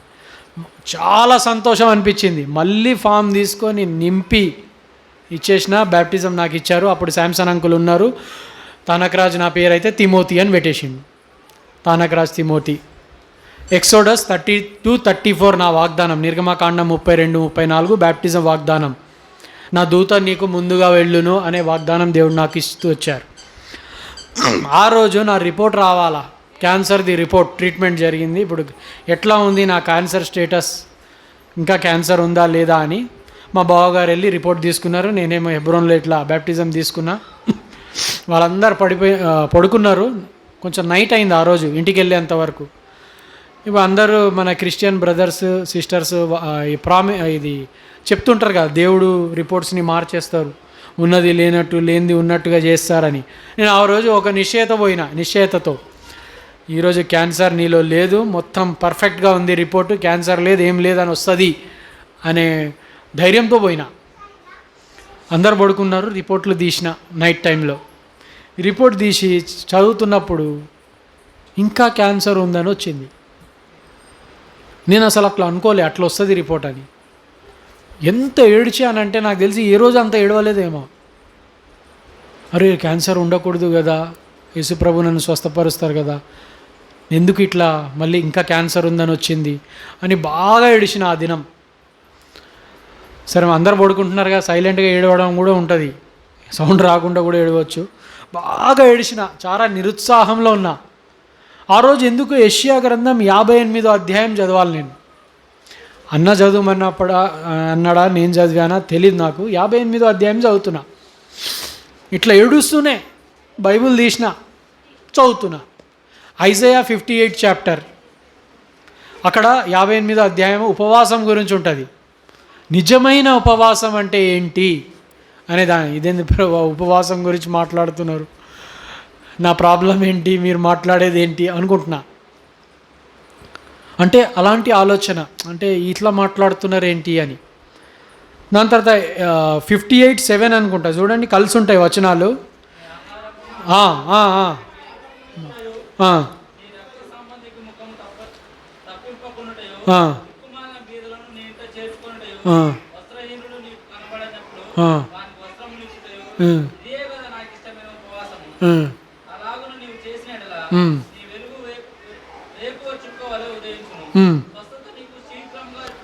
చాలు ఈ మాట, స్వస్థత నీకు శీఘ్రముగా లభించును, your health shall spring forth speedily అని దేవుడు నాతో స్పీడ్గా ఇంగ్లీష్లో. ఇదేంటి ప్రభా, ఒక్కసారి కన్నీళ్ళ పడుతున్నాయి కదా, ఆగిపోయినాయి అక్కడే. ఏంది దేవుడు ఇట్లా మాట్లాడుతున్నారు, శీఘ్రముగా ఆరోగ్యం వస్తుంది. రిపోర్ట్స్ ఏమో ఇంకా క్యాన్సర్ ఉందని వస్తుంది, దేవుడేమో శీఘ్రముగా నీకు ఆరోగ్యం వస్తుంది అంటున్నారు. ఏంది ఇది అనుకున్నా. సరే ఇక దేవుడు మొదటిగా ఆయన రాజ్యం నీతిని వెతుకు అన్నారు కదా. సరే డబ్బులు కూడా డాక్టర్ ఇంత అరేంజ్ చేయమన్నాడు, అది కూడా అవ్వలేదు. ఎట్లా ఏం చేస్తాడో దేవుడు, స్వస్థపరుస్తాడేమో అనుకున్నా. దాని తర్వాత డాక్టర్ ఒకరోజు ఇంటికాడ ఉన్నప్పుడు డిశ్చార్జ్ అయి కొన్నాళ్ళు ఇంటికి కాడ ఉంటాం కదా, ఫోన్ చేసిండు. తనకి ఇట్లా 5 lakhs రెడీ చేసుకోవాలి అన్నాడు. ఏం సార్ 5 lakhs మీరు 15-20 ఏదో అన్నారు కదా. లేదు 5 lakhsలోనే చేద్దాము, కాంప్లికేషన్ వస్తే ఎక్కువ ఖర్చు అవుతుంది, కాంప్లికేషన్లు రాకపోతే తక్కువలో కూడా చేయొచ్చు అన్నాడు. ఒక్కసారి షాక్ అయిపోయినా నేను. 5 లక్షల్లో చేసేస్తారా? ఒకసారి సంతోషం అనిపించింది, మళ్ళీ దుఃఖం అనిపించింది. 5,000 కూడా లేవు కదా, 5 లక్షలు ఎక్కడి నుంచి అవుతుందిలే అని. అంటే దేవుడు ఇట్లా అద్భుతాలు చేయడం మొదలుపెట్టిండు. 5 లక్షలు అన్నాడా? నేను ఏ కంపెనీలో అయితే జాబ్ చేస్తున్నానో మా company owner colonel David army person, colonel ఆయన డేవిడ్ దేవసహాయం ఆయన పేరు. ఆయనకి నేను యేసుప్రభు వారిని నమ్ముకున్నా అని ఆయనకి ఏం తెలియదు, అప్పుడప్పుడే కదా. ఆయనకి దేవుడు ఎందుకో భారం ఇచ్చిండు. మా డైరెక్టర్ సార్కి ఫోన్ చేసి చెప్పిండు, తనకరాజు ఇట్లా హాస్పిటల్లో ఉన్నాడు కదా, నేను కొంచెం సపోర్ట్ చేయాలనుకుంటున్నా అన్నాడు. 150,000 ఇచ్చిండు ఆయన. షాక్ అయిపోయినా నేను. ఆయనకు నాకు ఎంత పరిచయం ఏం లేదు. మా సార్ ఏమన్నా చెప్పిండా మరి, దాని ద్వారా హెల్ప్ చేసిండా, దేవుడు మంచి మనసు ఇచ్చినట్టున్నాడు. ఆ హాస్పిటల్లో నేను ఉన్నంత కాలం, కొన్ని నెలలు పోలా, సంవత్సరం కూడా అవ్వచ్చు, నాకు ఫుల్ శాలరీ వేశారు. ఏ ప్రైవేట్ కంపెనీలో 2 నెలలు 3 నెలలు వేస్తారు కానీ దాని తర్వాత బంద్ చేస్తారు. కానీ ఆ కంపెనీ నాకు వేస్తూ వచ్చింది. దేవుని యొక్క దయ కాదా, దేవుని యొక్క కార్యం కాదా? నేపాల్లో భూకంపం వచ్చింది అదే టైంలో. నాకు ఈ ట్రీట్మెంట్ దీన్ని నడుస్తున్నప్పుడు మా బావగారు వాళ్ళ కంపెనీలో పనిచేస్తున్నారు డ్రైవింగ్గా.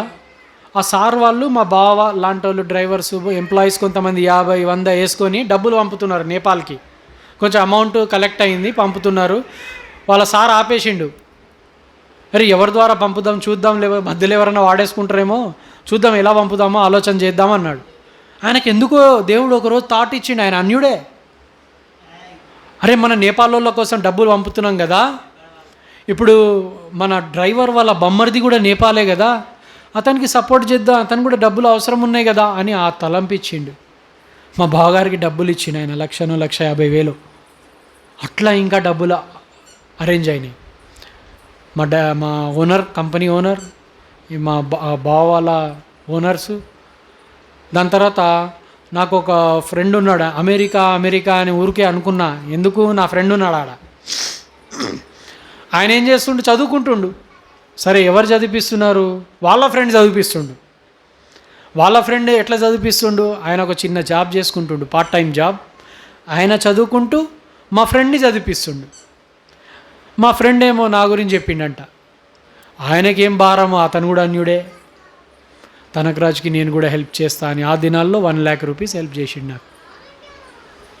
2015లో 1,00,000 అంటే నేను అప్పుడు అనుకున్నా, నా దగ్గర 1,00,000 ఉంటే, నా సొంత అన్నదమ్ముడు నన్ను అడిగుంటే ఆలోచించేవాడిని బాగా, ఇవ్వాలా వద్దా అని.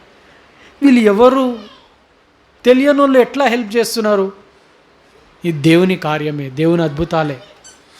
అట్లా ఆయన కూడా ఒక 1,00,000 చేయడం, దాదాపు 4-5 lakhs అరేంజ్ అయిపోయింది. కొంతమంది ఏమన్నారు, ట్రీట్మెంట్ తీసుకుంటే ఆ ట్రీట్మెంట్ చాలా కఠినంగా ఉంటుంది, చనిపోతావు ట్రీట్మెంట్ గుండా, ఇట్లనే ఉన్న కొన్నాళ్ళు ఉంటావు, కొన్ని నెలలు అట్లా బతుకుంటావు అన్నారు. నేను అనుకున్న దేవుడే ఇవన్నీ సమకూర్చాడు కాబట్టి ట్రీట్మెంట్ తీసుకోవాలని దేవుని చిత్తమేమో, నేను తీసుకుంటా అని చెప్పిన. హెబ్రోన్కి వెళ్ళి ప్రేయర్ చేయించుకున్నాం. దాని తర్వాత రెడీ అయినాం నిమ్స్లోనే. డాక్టర్ అన్నాడు, నీతో పాటు ఒక వ్యక్తి ఉండాలి అన్నాడు. 24/7 24 గంటలు 7 రోజులు నాతోనే ఉండాలా. అంటే 7 రోజులు అని కాదు, 20 రోజులు పట్టొచ్చు, 25 రోజులు పట్టొచ్చు. ఆ రూమ్లోనే ఉండాలా, బయటికి పోవద్దు. ఎందుకంటే ఫుల్ ఇన్ఫెక్షన్ వచ్చేస్తుంది, బ్లడ్లో కణాలు అన్నీ కూడా తీసేస్తారు వాళ్ళు. కణాలు, వైట్ బ్లడ్ సెల్స్ అవన్నీ ఉంటాయి, ఇన్ఫెక్షన్ అవన్నీ వస్తే, అది లేకపోతే వచ్చేస్తాయి. ఫుల్ యాంటీబయాటిక్స్ ఇస్తారు. సో ఇన్ఫెక్షన్ బాగా అవుతుంది కాబట్టి ఎవరు రాకూడదు, పోకూడదు. వాళ్ళు వచ్చినా ఒక గౌన్ వేసుకొని వస్తారు అట్లా. అయితే అట్లా ఉండేవాళ్ళు ఎవరు చూస్తే ఎవ్వరు లేరు అలా ఉండేవాళ్ళు. సరే ఆ టైంలో ఈ అన్న ఎవరైతే నా కోసం ప్రార్థన చేసిండో మా సార్ని అడిగిండు, సార్ ఇట్లా తన దగ్గర వెళ్ళి ఉండొచ్చా అంటే, ఆ టైంలో కరెక్ట్ ఆ టైంలో ఆయనకి ఎప్పుడు బిజీ ఉంటుంది, ఆ టైంలో ఖాళీగా అయిపోయిండు, పనే లేకుండా అయిపోయిండు. దేవుని కార్యం ఇది. మా సార్ని అడిగితే వెళ్ళు తీసుకొని రా, తనకి నీ మంచి చేసుకొని తీసుకొని రా, వెళ్ళు అని చెప్తూ వచ్చాడు అన్నకి.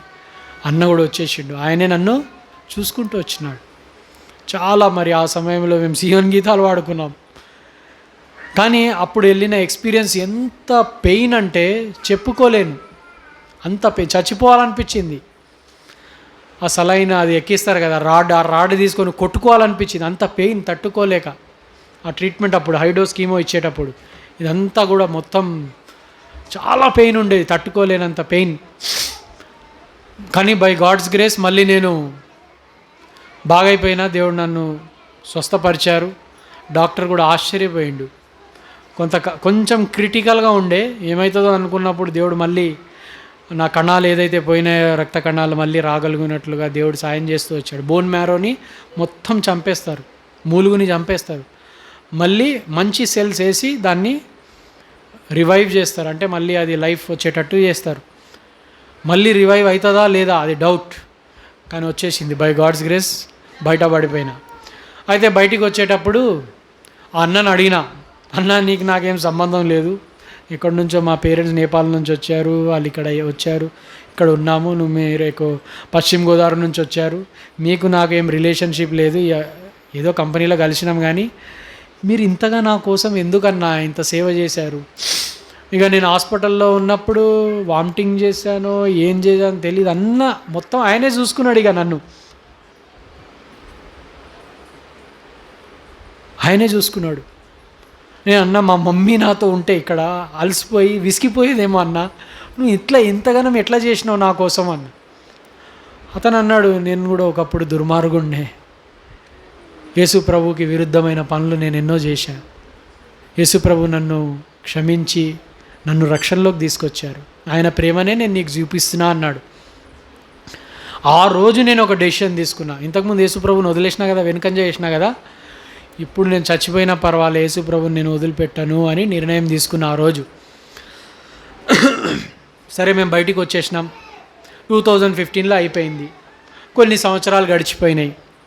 దాని తర్వాత నేను హాస్పిటల్లో మళ్ళీ క్యాన్సర్ కంప్లైంట్తో మళ్ళీ ఎప్పుడు బోలా. ఇది 2026 కదా, జూలై, 10 సంవత్సరాలు అయిపోయింది ఇప్పటికీ. 2015 నుంచి 2026కి 10 years. జూలై మాసంలో జరిగిండే, ఇప్పుడు మన ఆగస్టులో ఉన్నాం. అంటే 10 years 1 month అయిపోయింది. ఇంకా నేను బ్రతికే ఉన్నా, చచ్చిపోలా.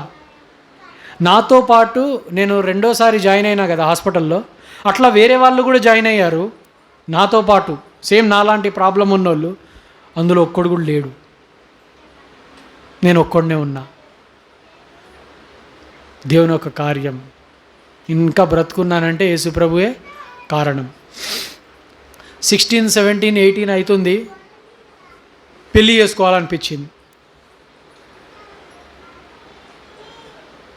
అయితే జనరల్గా క్యాన్సర్ పేషెంట్కి ఎవరైనా ప్రపోజల్ చూస్తారా?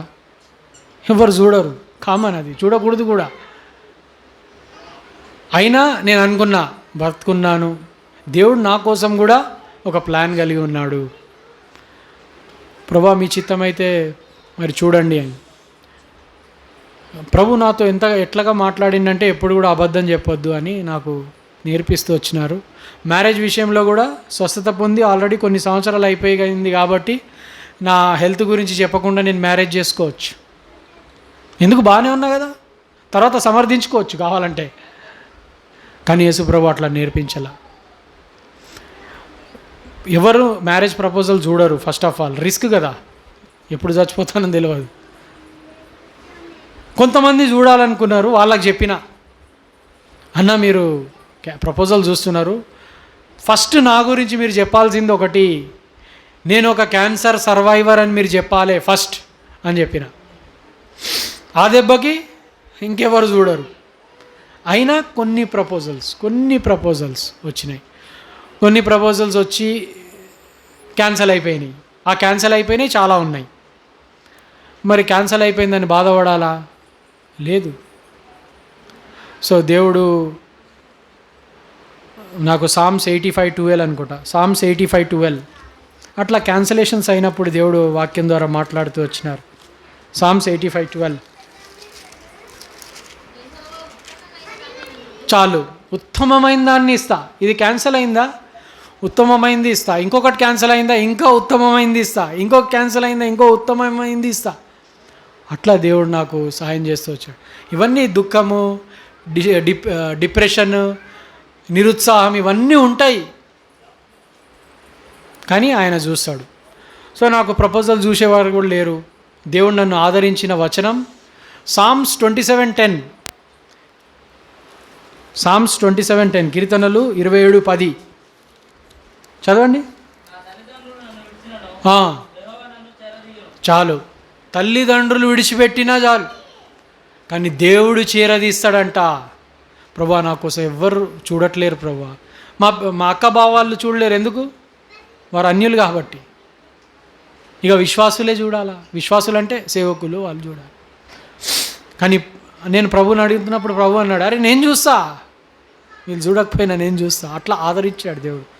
కొన్ని ప్రపోజల్స్ వచ్చినాయి, క్యాన్సిల్ అయినాయి, అన్నీ మేలు కొరకే ప్రభు చేస్తాడు. ఒక ప్రపోజల్ ఆల్మోస్ట్ ప్రింటింగ్ కార్డు కూడా పెట్టాలి, డేట్ కూడా ఆల్మోస్ట్ ఫిక్స్ అయినట్టుంది. కోవిడ్ వచ్చి బ్రేక్ అయిపోయింది. దేవుని కార్యాలు ఎంత గొప్పవి కదా. అందుకోసమే మ్యారేజ్ అయ్యేంత వరకు ప్రభువా మీ చిత్తం కాకపోతే క్యాన్సిల్ చేసేయండి అలా. ఎందుకంటే 100% దేవుని చిత్తం మనకు తెలియదు కదా. ప్రభు ఈ దేవుని చిత్తం అని నేను నమ్ముతున్నా, ముందుకు వెళ్తున్నా అనిపిస్తుంది. కానీ కొన్నిసార్లు సాతాను వాక్యం ద్వారా కూడా మనల్ని మోసపరుస్తాడు. ఎగ్జాంపుల్ చెప్తా మీకు. అమ్మాయి పేరు గ్రేస్. అమ్మాయి అందంగా ఉంది, ఆల్రెడీ సమాధానం వచ్చేస్తుంది నాకు. గ్రేస్ కోసం వెతుకుతా. My grace is sufficient for you అని దేవుడు మాట్లాడతాడు నాతో. చూపిస్తా, నాతో దేవుడు మాట్లాడిండు. మై గ్రేస్ ఈజ్ సఫిషియంట్ అంటే ఈ గ్రేస్ నాకు చాలన్నాడు దేవుడు. ఇక వివాహం చేయండి అంటాం.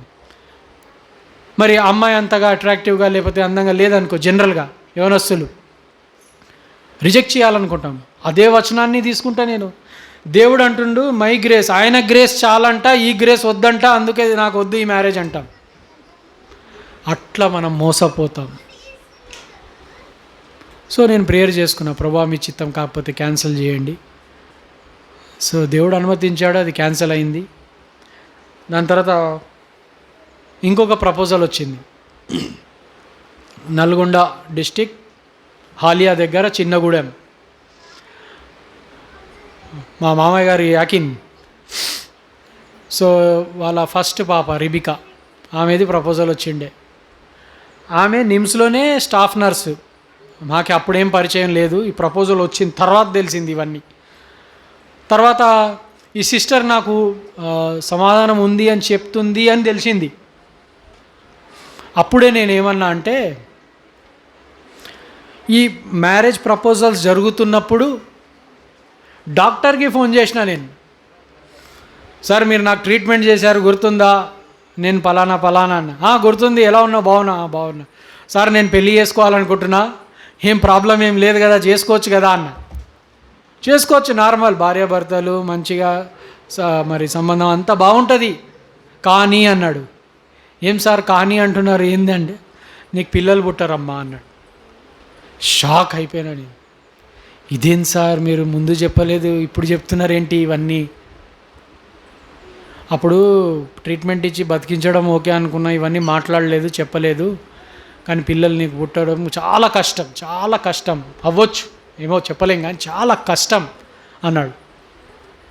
మళ్ళీ ఆయన నాకు ఏం ట్రీట్మెంట్ ఇచ్చాడో వెనక్కి వెళ్ళి అవన్నీ చూసి గూగుల్లో కొట్టిన, ఏమేమి ఇచ్చిండు నాకు ఈయన ట్రీట్మెంట్ అని చూస్తే చాలా ఛాన్సెస్ ఆర్ వెరీ లో. అసలు ఛాన్స్ చాలా తక్కువ, పిల్లలు పుట్టరు ఇక. సో నాకు ఇంకొక ఇది కూడా ఒకటి ఆటంకం వచ్చేసింది. ఆమె ఓకే అని చెప్తుందని తెలిసినప్పుడు ఇమీడియట్గా నాకు పర్మిషన్ అడిగిన, ఒక నిమిషం మాట్లాడాలి సహోదరితో, ఒక విషయం చెప్పాలి అన్న.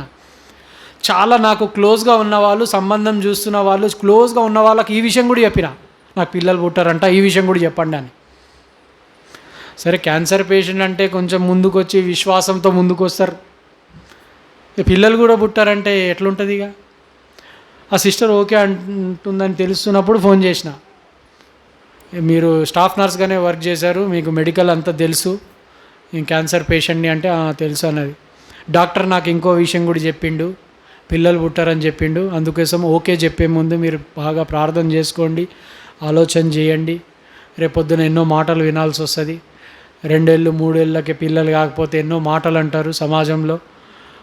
లైఫ్ ఈజీగా ఉండదు, చాలా కష్టంగా ఉంటుంది, ఆలోచన చేయండి అని చెప్పిన. సరే అన్నది. ఆమె కొన్ని రోజులు ప్రార్థన చేసుకొని దేవుడు ఆమెకు సమాధానం ఇచ్చిండు. 2021లో రెహబోత్ ప్రార్థనా మందిరం సోమాజిగూడలో మా వివాహం జరిగింది ఫిబ్రవరి మాసంలో 2021లో. 2020లో దేవుడు నాకు ఒక వాగ్దానం ఇచ్చినారు.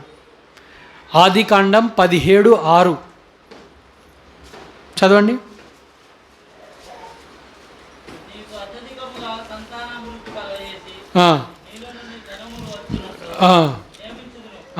చాలు. ఏం వాగ్దానం ఇచ్చినాడు చూడండి దేవుడు నాకు, పెళ్ళి కాక ముందు.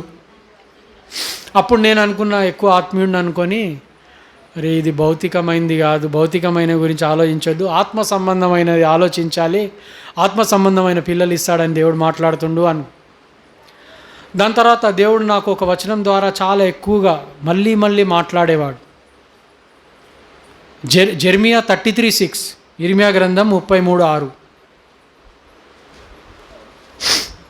ఇర్మియా 33:6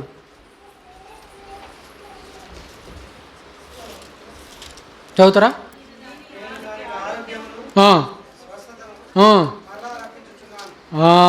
చూడండి, దానికి ఆరోగ్యమును స్వస్థతను మరలా రప్పించుచున్నాను అని ఈ వచనం ద్వారా దేవుడు మాట్లాడుతూ ఉండేవాళ్ళు. నేను అనుకునేదాన్ని, అరే ఇది యూదా దేశం కోసం కదా, యూదా దేశం మరలా దాన్ని బాగు చేస్తా అని దేవుడు అంటున్నారు, ఆరోగ్యం అవి తీసుకొస్తా అని. నా కోసం కాదు కదా ఇది అనుకున్నా మళ్ళీ. కానీ నాకు అనిపించేది దేవుడు నా గురించే మాట్లాడుతున్నారు అని. 2020లో మాకు ప్రపోజల్ వచ్చింది, నవంబర్ డిసెంబర్ మాసంలో. రిబ్కా ప్రామిస్ అడిగిన నేను, ఆమె ప్రామిస్ అడిగితే అద్భుతంగా ఇదే ప్రామిస్ ఆమెది, జెర్మియా 33:6, నేను దానికి ఆరోగ్యమును స్వస్థతయు రప్పించుచున్నాను, ఐఎమ్ బ్రింగింగ్, రప్పిస్తున్నా అని దేవుడు మాట్లాడు. ఇదేంది, ఇదే ప్రామిస్ ఉంది రిబ్కాకు కూడా అనుకున్నా. సరే మా మ్యారేజ్ అయిపోయింది, దేవుడి వాగ్దానం ఇచ్చినాడు. 2018లో కూడా డ్యూటెరోనమీ ద్వితీయోపదేశకాండం 28:11 వాగ్దానం ఇచ్చినాడు దేవుడు నాకు. డ్యూటెరోనమీ 28:11 ద్వితీయోపదేశకాండం 28:11.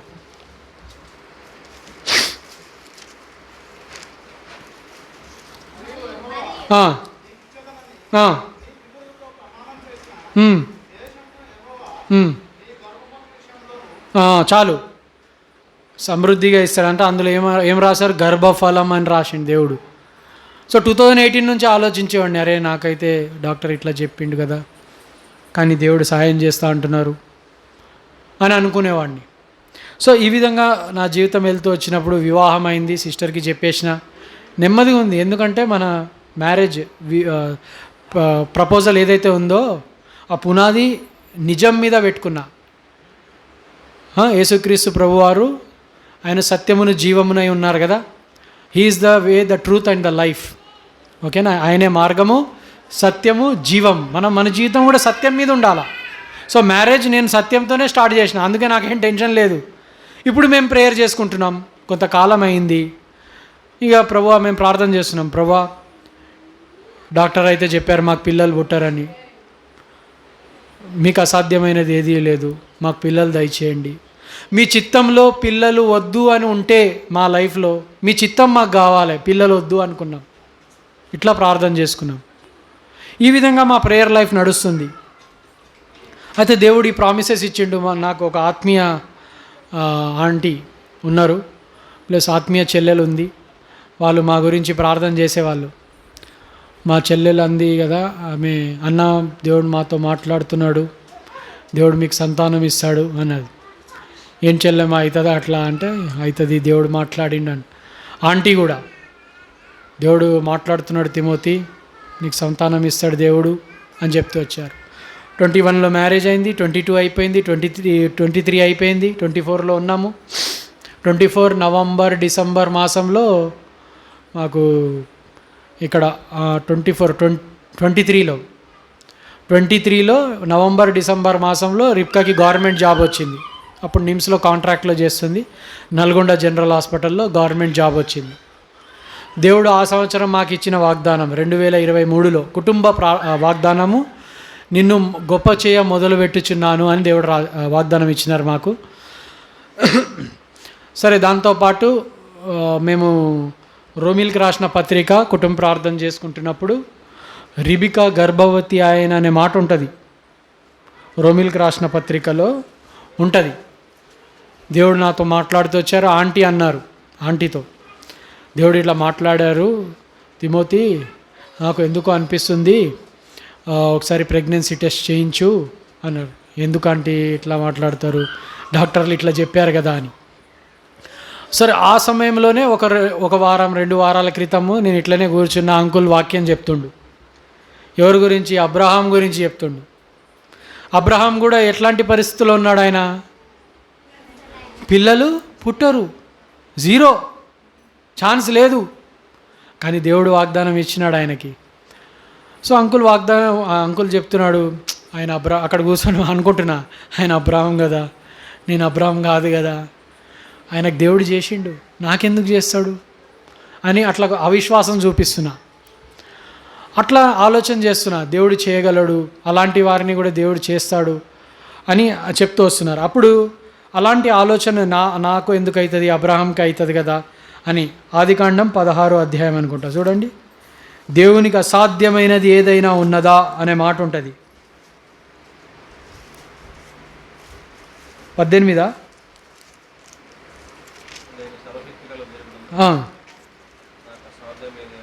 ఎక్కడ వచ్చినామన్నా? వచనం 14. చాలు ఆ ఒక ప్రశ్న. నేను అక్కడ కూర్చొని ఇదే ఆలోచిస్తున్నాను, నా జీవితంలో ఎందుకు అవుతుంది, ఆయన జీవితంలో అయింది కదా అనగానే ఈ వచనం తీసిండు అంకుల్. అక్కడ నేను మాట్లాడుకుంటున్నా మైండ్లో, దేవునికి అసాధ్యమైనది ఏదైనా ఉన్నదా అనే ప్రశ్న వేయంగానే నాకే వేసినట్టు అనిపించింది. నువ్వు ఇట్లా ఆలోచిస్తున్నావు, అసాధ్యమైనది నాకేమైనా ఉన్నదా అని దేవుడు నన్ను అడుగుతూ వచ్చావు. లేదు ప్రభువా, మీకు అసాధ్యమైంది ఏది లేదు. నేను అట్లా ఆలోచించిన, మీకు సమస్తం సాధ్యం ప్రభువా. ఎందుకంటే యేసు ప్రభు ఏమన్నారు తెలుసా, వీళ్ళు నన్ను మొరపెట్టకపోతే, వీళ్ళు ఆరాధించకపోతే రాళ్లతో నేను మొరపెట్టినట్లుగా చేస్తా. అంటే దేవునికి అసాధ్యమైంది ఏది లేదు, ఆయనకి ఏమైనా చేయగలడు ఆయన. అప్పుడు నేను అనుకున్న, ప్రభువా మీకు సమస్తమును సాధ్యమే ప్రభువా. అయితే డిసెంబర్ మాసం 2023 ఆ టైంలో ఒకసారి ప్రెగ్నెన్సీ టెస్ట్ చేసినాము. దాని తర్వాత కిట్ అలా పెట్టిన తర్వాత పొద్దున్న లేచి చూస్తే పాజిటివ్ వచ్చింది. నాకు ఇప్పుడు కూడా కలగానే ఉంది. నిజంగా దేవుడు 2024 సెప్టెంబర్ 17వ తారీఖున మాకు ఒక కుమారుని ఇచ్చాడు. నల్గొండ జిల్లాలోనే జన్మించాడు. సో అంటే అబ్రహాం ఇస్సాకు దేవుడు మన దేవుడు కూడా, తనకు దేవుడు కూడా, మీ పేరు మీ దేవుడు కూడా ఆయనకు అసాధ్యమైనది ఏదీ లేదు. ఆయన చిత్తమైతే ఆయన ఇస్తాడు. మా ప్రార్థన కూడా అదే, ప్రభువా మీ చిత్తమైతే ఇవ్వండి, మీ చిత్తంలో మేము అది లేకుండా, పిల్లలు లేకుండా బ్రతకాలని ఉంటే మీ చిత్తం మాకు కావాలి, పిల్లలు అవసరం లేదు. అట్లా దేవుని చిత్తాన్ని ప్రేమిస్తే దేవుడు ఎట్లయినా మనకు హృదయాన్ని చూస్తాడు. వీళ్ళు నిజంగా ప్రార్థన చేస్తున్నారా, పైకి ప్రార్థన చేస్తున్నారా అనేది చూస్తాడు. రిక్కా కూడా చాలాసార్లు అని, మనం ఇద్దరమే ఉండిపోదాంలే, దేవుని చిత్తం ఏందో తెలియదు కదా అనేది. సో దేవుడు మమ్మల్ని అలా బ్లెస్ చేస్తూ వచ్చారు. సో లియా ఆషేర్ అని పేరు పెడుతుంది, అంటే హ్యాపీనెస్ అని అర్థం. బ్లెస్డ్, నేను ధన్యురాలైపోయినా అంటుంది. నేను కూడా ధన్యుడిని అయిపోయినా కదా, మా భార్య రిప్కా కూడా ధన్యురాలు అయిపోయింది. అందుకోసమే ఆషేర్ అని పేరు పెట్టినాం. పాల్ అంటే చిన్నవాడు అని అర్థం, మీన్స్ హంబుల్, చిన్నోడు, లిటిల్ హంబుల్. పాల్ అంటే అది అర్థం. అయితే కొన్నిసార్లు ఒకటి మనల్ని బాగా నలగొట్టి హంబుల్ చేసేస్తాడు, కొన్నిసార్లు ఆశీర్వాదాలు ఇచ్చి కూడా హంబుల్ అయిపోతాం. ఏంది ప్రభు ఇన్ని ఆశీర్వాదాలకి నేను అరుణ్ణి కాదు కదా అని మనల్ని తగ్గిస్తాడు దేవుడు. సో ఆషేర్ పాల్ని ఇచ్చి మమ్మల్ని తగ్గించేసినాడు ప్రభు. అందుకోసం ఆషేర్ పాల్ అని పేరు పెట్టినాం. సో ఇప్పుడు సెప్టెంబర్ 17కి 2 సంవత్సరాలు పూర్తవుతాయి. ఆ విధంగా దేవుడు మమ్మల్ని బ్లెస్ చేస్తూ వచ్చినాడు. అంటే అబ్రహాం ఇస్సాకు యాకోబు దేవుడు మన దేవుడు కూడా, నిన్న నేడు నిరంతరం ఏకరీతిగా ఉన్న దేవుడు ఆయన. అలాంటి గొప్ప దేవుడిని మనం కలిగి ఉంటున్నాం ఈనాడు. అలాంటి గొప్ప దేవుడు ఆయన, సజీవుడు, ఆయన ప్రార్థన వినే దేవుడు. మనం కొన్నిసార్లు మన జీవితంలో మనం పొందుకోలేకపోతున్నాం. కారణం అంటే మన అపనమ్మకం. జరుగుతుందా లేదా, నేను కూడా అపనమ్మకస్తుడిగా ఉంటూ వచ్చినా, కానీ దేవుడు మాట్లాడిన నాతో, నాకు అసాధ్యమైనది ఏమైనా ఉన్నదా. కొన్నిసార్లు అపనమ్మకం వస్తుంది, కానీ బైబిల్లో ఒక వ్యక్తి ఉన్నాడు, నువ్వు నమ్ముతున్నావా అంటే, నా అపనమ్మకం విషయంలో నాకు సహాయం చేయి ప్రభువా అని అంటాడు. ఒక తండ్రి అంటాడు, కుమారుణ్ణి తీసుకొచ్చి స్వస్థపరచు అని చెప్పినప్పుడు ఆయన అంటాడు, నా అవిశ్వాస విషయం, అపనమ్మక విషయంలో నాకు హెల్ప్ చేయి అంటే దేవుణ్ణి అడగాల. కొన్నిసార్లు నేను నమ్మలేకపోతున్నా అంటే కూడా, ప్రభువా దాని విషయంలో నాకు సహాయం చేయండి అని అడగాల. అప్పుడు విశ్వసిస్తే దేవుడు గొప్ప కార్యాలు మన జీవితంలో చేస్తాడు. సో ఈ విధంగా దేవుడు నన్ను రక్షించుకొని ఇంతవరకు నన్ను నడిపిస్తూ వచ్చాడు. మేము నల్గొండలోనే ఉంటాం, రోజు అప్ అండ్ డౌన్ చేస్తున్నా హైదరాబాద్ నుంచి. జాబు మానేయాలా వద్దా అనే ఆలోచనలో ఉన్నా. సో నా కోసం ప్రార్థన చేయండి. నల్గొండ జేకబ్ అంకుల్ ద్వారా నేను ఇక్కడికి వచ్చిన తర్వాత రెహబోత్ సోమాజిగూడలో ఉన్నంత వరకు చర్చ్లో లోకల్లోనే వాడబడుతూ వచ్చిన, బయటికి పోలా. లోకల్లోనే ట్రాన్స్లేషన్ చేయాలి, చర్చిలో పని చేయాలి, ఇదే. అక్కడ ఉంటే బయటికి పోయే అవకాశం రాదేమో, అందుకే నల్గొండ తీసుకొచ్చేసిండు. నల్గొండలో తీసుకొచ్చి మరి జేకబ్ అంకుల్తో దేవుడు మాట్లాడిండేమో కానీ పరిచర్యలకు పంపుతున్నారు ఆయన. ఇక్కడ వచ్చిన తర్వాత బయటికి వెళ్ళడం మొదలుపెట్టిన, నల్గొండ జిల్లాలో ఆయా సంఘాల్లో వెళ్ళడం అనేది జరుగుతూ వస్తుంది. సో మనం జాబ్ ఎప్పటివరకు దేవుడు అనుగ్రహిస్తారో అప్పటివరకు చేస్తాను, కానీ చేయాలా వద్దా అనే ఆలోచన ఉంది, దేవునికి అప్పగించినాం. సో నా కోసం ప్రార్థన చేయండి. పరిచర్య కొరకు, దేవుని కొరకు సాక్షిగా ఉండాలి, ప్రభు సేవ చేయాలి. ప్లస్ ఆషేర్ పాల్ కూడా చిన్నప్పుడే సండే స్కూల్లో నేను రక్షింపబడినట్లుగా ప్రార్థన చేయండి. మీకోసం కూడా మేము ప్రార్థనలో జ్ఞాపకం చేసుకుంటాం.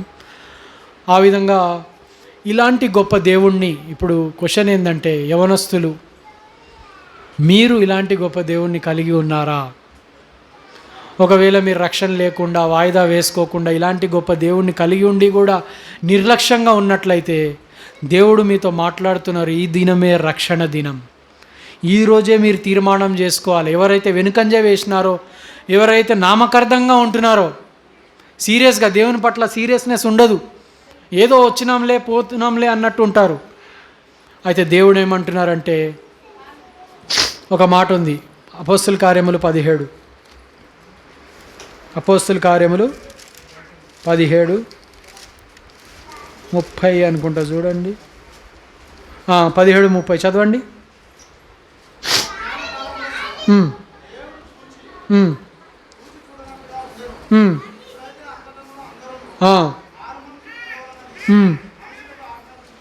చాలు. ఇక్కడ మనం ఏం చూస్తున్నామంటే, ఆ అజ్ఞాన కాలములను దేవుడు చూచి చూడనట్టుగా ఉండెను. సరే, మన జీవితంలో కూడా నిర్లక్ష్యంగా ఉన్నామేమో, అలక్ష్యంగా ఉన్నామేమో, సీరియస్ తీసుకోలేదేమో, మన దేవుని గురించి అంతగా తెలుసుకోలేదేమో, ఓకే, పర్వాలేదు.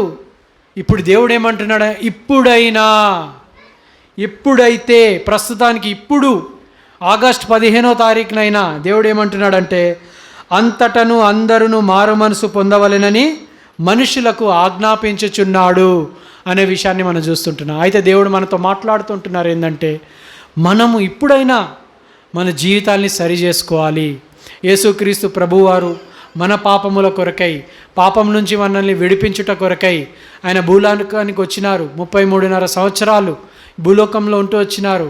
కల్వరి శిలువ మీద ఆయన చనిపోతూ వచ్చారు, తన రక్తాన్ని కార్చారు, సమాధి చేయబడుతూ వచ్చినారు, 3వ రోజు తిరిగి లేస్తూ వచ్చినారు. తిరిగి లేచిన తర్వాత దాదాపు 500 మందిని కలుస్తూ వచ్చినారు. వాళ్ళే ప్రూఫ్ యేసుక్రీస్తు ప్రభువారి లోకానికి వచ్చినారని. ఆయన వారిని చూస్తూ వచ్చినారు. వాళ్ళే అంటారు కదా, మేము చూచిన దానిని, వినిన దాన్ని, తాకిన దాన్ని మేము సాక్ష్యం ఇస్తుంటున్నాం అని యోహాన్ గారు కూడా అట్లనే రాస్తూ ఉంటారు.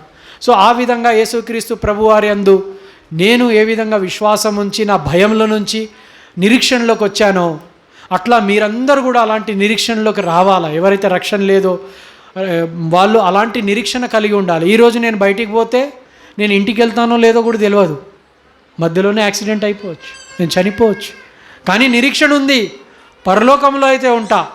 మనందరికీ ఆ నిరీక్షణ ఉందా? మనం ప్రభు కొరకు సిద్ధపడాలా. ఇశ్రాయేల్లో ఎన్నో పరిస్థితులు జరుగుతున్నాయి. యేసు ప్రభు రాకడ చాలా సమీపంగా ఉంది, యుద్ధాలు జరుగుతున్నాయి, అందరు ఇశ్రాయేలీలకు శత్రువులు అవుతున్నారు. ఆడ అమెరికా ఒకటే సపోర్ట్ చేస్తుండే, ఇప్పుడు అమెరికా కూడా విరుద్ధంగా అయ్యే సూచనలు కనిపిస్తున్నాయి. యేసు ప్రభు సడన్గా రాబోతుంటున్నారు. ఆయన ఎప్పుడు వస్తారో యేసు ప్రభు మనకు చెప్పలేదు కదా. మార్నింగ్ వస్తారా, ఈవినింగ్ వస్తారా మనకు తెలీదు. ఎందుకంటే ఇక్కడ మార్నింగ్ అయినప్పుడు అమెరికాలో నైట్ అవుతుంది. ఏమని చెప్పాలి మరి దేవుడు? మార్నింగ్ అనాలా, నైట్ అనాలా? 2 జరుగుతున్నాయి ఇక్కడ. అందుకోసమే టైం కూడా చెప్పలే. సడన్గా ప్రభు వచ్చేస్తాడు. మనం సిద్ధపడి ఉండాలి. యేసు ప్రభు వారిని అంగీకరించి ఆయన్ని మనం వెంబడించాలి, రక్షణ పొందాలి, ప్రభు కొరకు బ్రతకాలి, ప్రభు కొరకు జీవించాలి. దానికే ఈ లోకంలో అర్థం ఉన్నది. అందుకోసమే చూడండి, క్లోజ్ చేద్దాం. 1 John 2:17 చదవండి ఎవరన్నా. 1 John 2:17. 1 John 2:17. లోకమును దాని ఆశయు గతించిపోచున్నది,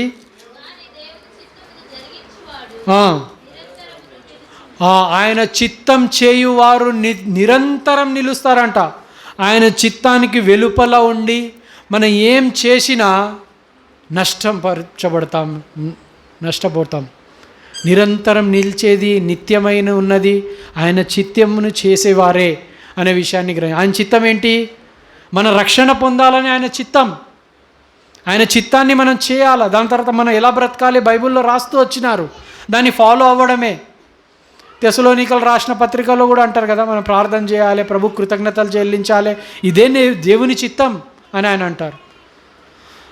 సో ఆయన చిత్తం ఏంటంటే మన రక్షణ పొంది ఆయన కొరకు మనము జీవించాలి. సొంత రక్షకుడుగా మనం ఒప్పుకొని, ప్రభువా నువ్వు నా పాపంలో కొరకు చనిపోయినావు, నేను నమ్ముతున్నా, నా హృదయం ముందు విశ్వాసం ఉంచుతున్నా, నోటి ద్వారా ఒప్పుకుంటే మనము రక్షింపబడతాం. దేవుడు ఆ విధంగా మనకు సహాయం చేయనుగాక. ప్రేమగల మా ప్రియ పరలోకపు తండ్రి, యేసుక్రీస్తు నామములో మీకు వందనములు. అనేక దినములు ప్రార్థించిన రీతిగా, మీద కనిపెట్టిన రీతిగా దేవా, ఈ దినము యవనస్తుల రిట్రీట్, ఈ స్పెషల్ మీటింగ్ ప్రభా యవనస్తుల కొరకు కలిగి ఉండడానికి సహాయపడడానికే మీకు వందనములు. మిమ్మల్ని గణపరిచి ఆరాధిస్తుంటున్నాం ప్రభా. మీ దాసుని మౌంట్ గెరిజీవ్ నుంచి మీద పంపించారు. ఈ దినమంతా మీ దాసుని మా మధ్య పరిచయాలు బలంగా వాడుకున్నందుకే మీకు స్తోత్రములు. ఉదయకాలం 2 సెషన్లో బలమైన వాక్యం మీరు మాకు వినిపించారు. స్నేహితుల గురించి, చెడు స్నేహితులు, మంచి స్నేహితులు. ప్రభా, వాక్యాన్ని దీవించము. మేము చెడు స్నేహాలకు దూరంగా ఉండగలట సహాయించి, ప్రత్యేకంగా యవనస్థలముగా చెడు స్నేహాలకు, చెడు స్నేహితులకు, చెడు స్నేహితుల సలహాలకు దూరంగా ఉండటకు సహాయం చేయండి. నయమి రూతుల వలె, దావీదు యోనతానుల వలె, యెహోవా అబ్రహాము వలె మేము కూడా మంచి స్నేహితులను కలిగి ఉండకు సహాయం చేయండి. మా జ్ఞాపకం చేస్తారు యోహాను 15వ అధ్యాయంలో, నేను మిమ్మల్ని ఇక్కడ దాసులను పిలవక నా స్నేహితులను పిలుస్తానని చెప్పేసి మీరు చెప్పారు. మమ్మల్ని కూడా మీ స్నేహితులుగా చేసుకున్నందుకే మీకు స్తోత్రాలు. యోహాను మొదటి పత్రికలో అన్యోన్య సహవాసం గలవారం ఉండాలని మమ్మల్ని ఆహ్వానిస్తున్నందుకే మీకు స్తోత్రములు. ఈ అన్యోన్య సహవాసములో మీ ముందు కొనసాగటకు యవనస్తులంగా మాకు సహాయం చేయవలసిన ప్రార్థిస్తూ, మీ దాసుని సాక్ష్యం ద్వారా కూడా ప్రభువా మమ్మల్ని ఎంతగానో బలపరిచారు. ఓ ప్రభువా, మీరు అనేక పరిస్థితులు అనుమతించి రక్షణలోకి నడిపించి బలపరుస్తారని, అసాధ్యమైన వాటన్నిటినీ మీరు సుసాధ్యం చేస్తారని, మీ వాగ్దానములు ఇచ్చి నెరవేరుస్తారని, ఇదిగో సజీవ సాక్ష్యముగా మీ దాసుని, మీ బిడ్డను ఉంచారు. మీ దాసుని సాక్ష్యం బట్టి, మీ వాగ్దానం నెరవేర్పు బట్టి మీకు స్తోత్రం చెల్లిస్తుంటున్నాం. ఇదిగో ఆ దేవుడు మమ్మల్ని కూడా బలపరుస్తాడని, మా జీవితంలో కూడా వాగ్దానం నుంచి నెరవేరుస్తాడని మా జ్ఞాపకం చేశారు. ఇక్కడ మోకరించిన యవనస్తుల్లో అనేకులు కృంగుదలలో ఉన్నారు, నిరాశలో ఉన్నారు. ప్రభా, వారి కృంగుదల మీకు తెలుసు, వారి నిరాశ మీకు తెలుసు, వారి బాధ, వారి ఏడుపు మీకు తెలుసు, వారి కన్నీళ్ళు మీకు తెలుసు. వారిని ధైర్యపరచండి, వారిని బలపరచండి, వారిని ఓదార్చండి, వారిని ఆదరించుని ప్రార్థిస్తుంటున్నాం. దయగల మా ప్రభువా, మరొకసారి రాగలను ప్రతి బిడ్డ కొరకు పేరు పేరున మీకు వందనం చెల్లిస్తుంటున్నాం. పెద్దవారు కూడా, వృద్ధులు కూడా రాగలిగినారు. అందరిని బట్టి మీకు స్తోత్రములు. దయగలిగిన దేవా, ఉదయకాలం టిఫిన్ చేసిన మొదలుకుంటావా, ఇప్పుడు ఇంతవరకు కూడా మరి మీ బిడ్డలు ఆయా పనులు, ఆయా పరిచయాల్లో వారు సహకరించారు. అందుని బట్టి మీకు స్తోత్రం తెలుస్తుంటుందా. ఎవరైతే ఈ పరిచర్లో తమ వంతుగా తమ భాగాన్ని తీసుకుని నమ్మకంగా నెరవేర్చారో వారిని బట్టి మీకు స్తోత్రం తెలుస్తుంటున్నాం. వారిని మెండుగా సమృద్ధిగా ఆశీర్వదించి ప్రార్థిస్తుంటున్నాం. మీ దేవుని వారిపై కుమరించవలసిందిగా వేడుకుంటున్నాం. ప్రభా, ఎవరైతే కనిపించకుండా దాగి ఉండి ఈ పరిచయ కొరకే సమర్పించుకున్నారు, వారందరిని బట్టి పేరు పేరున మీకు వందనాలు. దేవా, వారు ఎంతైతే ఈ పని కొరకే, ఈ పరిచయ కొరకే సమర్పించుకున్నారో అంతకంత రెట్టింపు దీవెనలు వారిపై మీరు కుమరిస్తారని నమ్మి స్తుతిస్తూ వందన స్తోత్రములు చెల్లిస్తూ, ఇంతవరకు ప్రభా ఉదయ కాలం నుంచి ప్రభా వారికి ఎన్నో పనులు ఉన్నప్పటికీ వాటన్నిటిని పక్కన పెట్టి దేవా వారు చెప్పగానే ప్రభా వారు వచ్చి దినమంతా మీ సందులో గడిపారు నాయన. అందుని బట్టి మీకు స్తోత్రం చెల్లిస్తుంటున్నాం, ఘనపరిచి ఆరాధిస్తుంటున్నాం. వారు మీ సన్నిధిలో గడిపిన సమయాన్ని, మీ కొరకు వారు వెచ్చించిన ఈ సమయాన్ని వారి జీవితంలో వారికి ఎంతో విలువైనదిగా ఆశీర్వాదకరంగా మీరు మారుస్తారని నమ్మి స్తుతిస్తూ వందనములు చెల్లిస్తూ, దేవా మరలా మీ ప్రజలు వారి గృహాలకు వెళ్తున్న క్షేమంగా తీసుకెళ్ళము.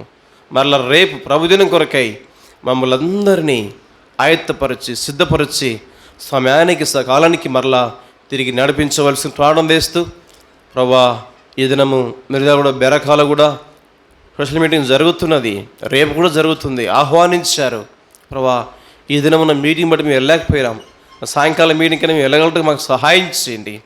అక్కడ మీ దాసు సోదరుడు జీవం ప్రమోదను బలపరిచి బలంగా వాడుకుని ప్రారంభిస్తూ మీకు వందన స్తోత్రములు చెల్లిస్తూ, ప్రభా మంచి వాతావరణం ఇచ్చారు, కరెంట్ను స్వాధీనించుకున్నారు, అన్ని విషయాల్లో మీ సహాయపడడానికి స్తోత్రం చెల్లిస్తూ మీ దాసుడు సోదరు శ్యామదన్న కొరకే మీకు వందనాలు.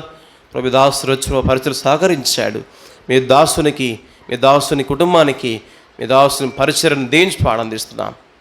మరోసారి మీ దాసు సోదరు తిమోతిని బట్టి, అక్కను బట్టి, వారికి ఇచ్చిన కుమారుని బట్టి, ఆశీర్వాద పాలను బట్టి మీకు స్తోత్రం చేస్తూ వారిని దీవించు. ప్రత్యేక మీ దాసుని బలపరిచి ఆయా స్థలాల్లో భారతదేశం అంతటా బలంగా వాడుకోవాల్సిన ప్రారంభిస్తూ మీ దాసుని వలె ఈ బేతేలు యూత్ కూడా ప్రభా, బేతేలు ఎవరసాండు కూడా బలమైన పాత్రలుగా సాధనలుగా సిద్ధపరచబడి వాడబట్టకు సహాయం చేయమని మీకే వందన స్తోత్రములు చెల్లిస్తూ యేసు క్రీస్తు వారి ఘనమైన శ్రేష్టమైన నామమున ప్రభా ప్రత్యేకంగా తీర్మానం చేస్తున్నటువంటి దాసుని యవనస్తుని మీ బిడ్డని మీరు జ్ఞాపకం చేసుకుని బలపరచుమని, తీర్మానంపై మీ ఆత్మముద్ర వేయమని, ఆశీర్వదించమని యేసు క్రీస్తు నామమున ప్రార్థిస్తున్నాం తండ్రి.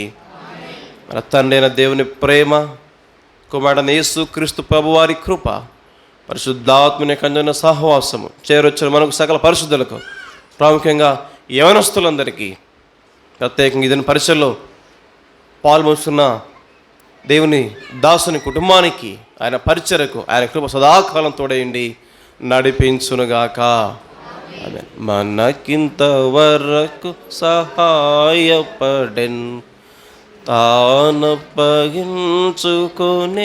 మనకై, మనలా నడిపెను సుఖముగను, తనదో సత్యము నేర్పించి, కన్ను పాపగా కాచి,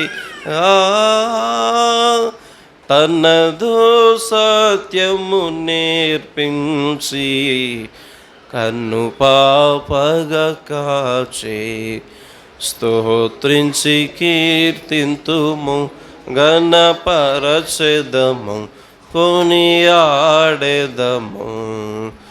ఆదరించి కాపాడువాడు, ఈడేర్చువాడు, ఆదరించి కాపాడువాడు, ఈడేర్చువాడు. రూములో ఉన్నాయి. స్తోత్రించి కీర్తింతుము. Praise the lord. అందరికీ ప్రైజ్ ది లార్డ్.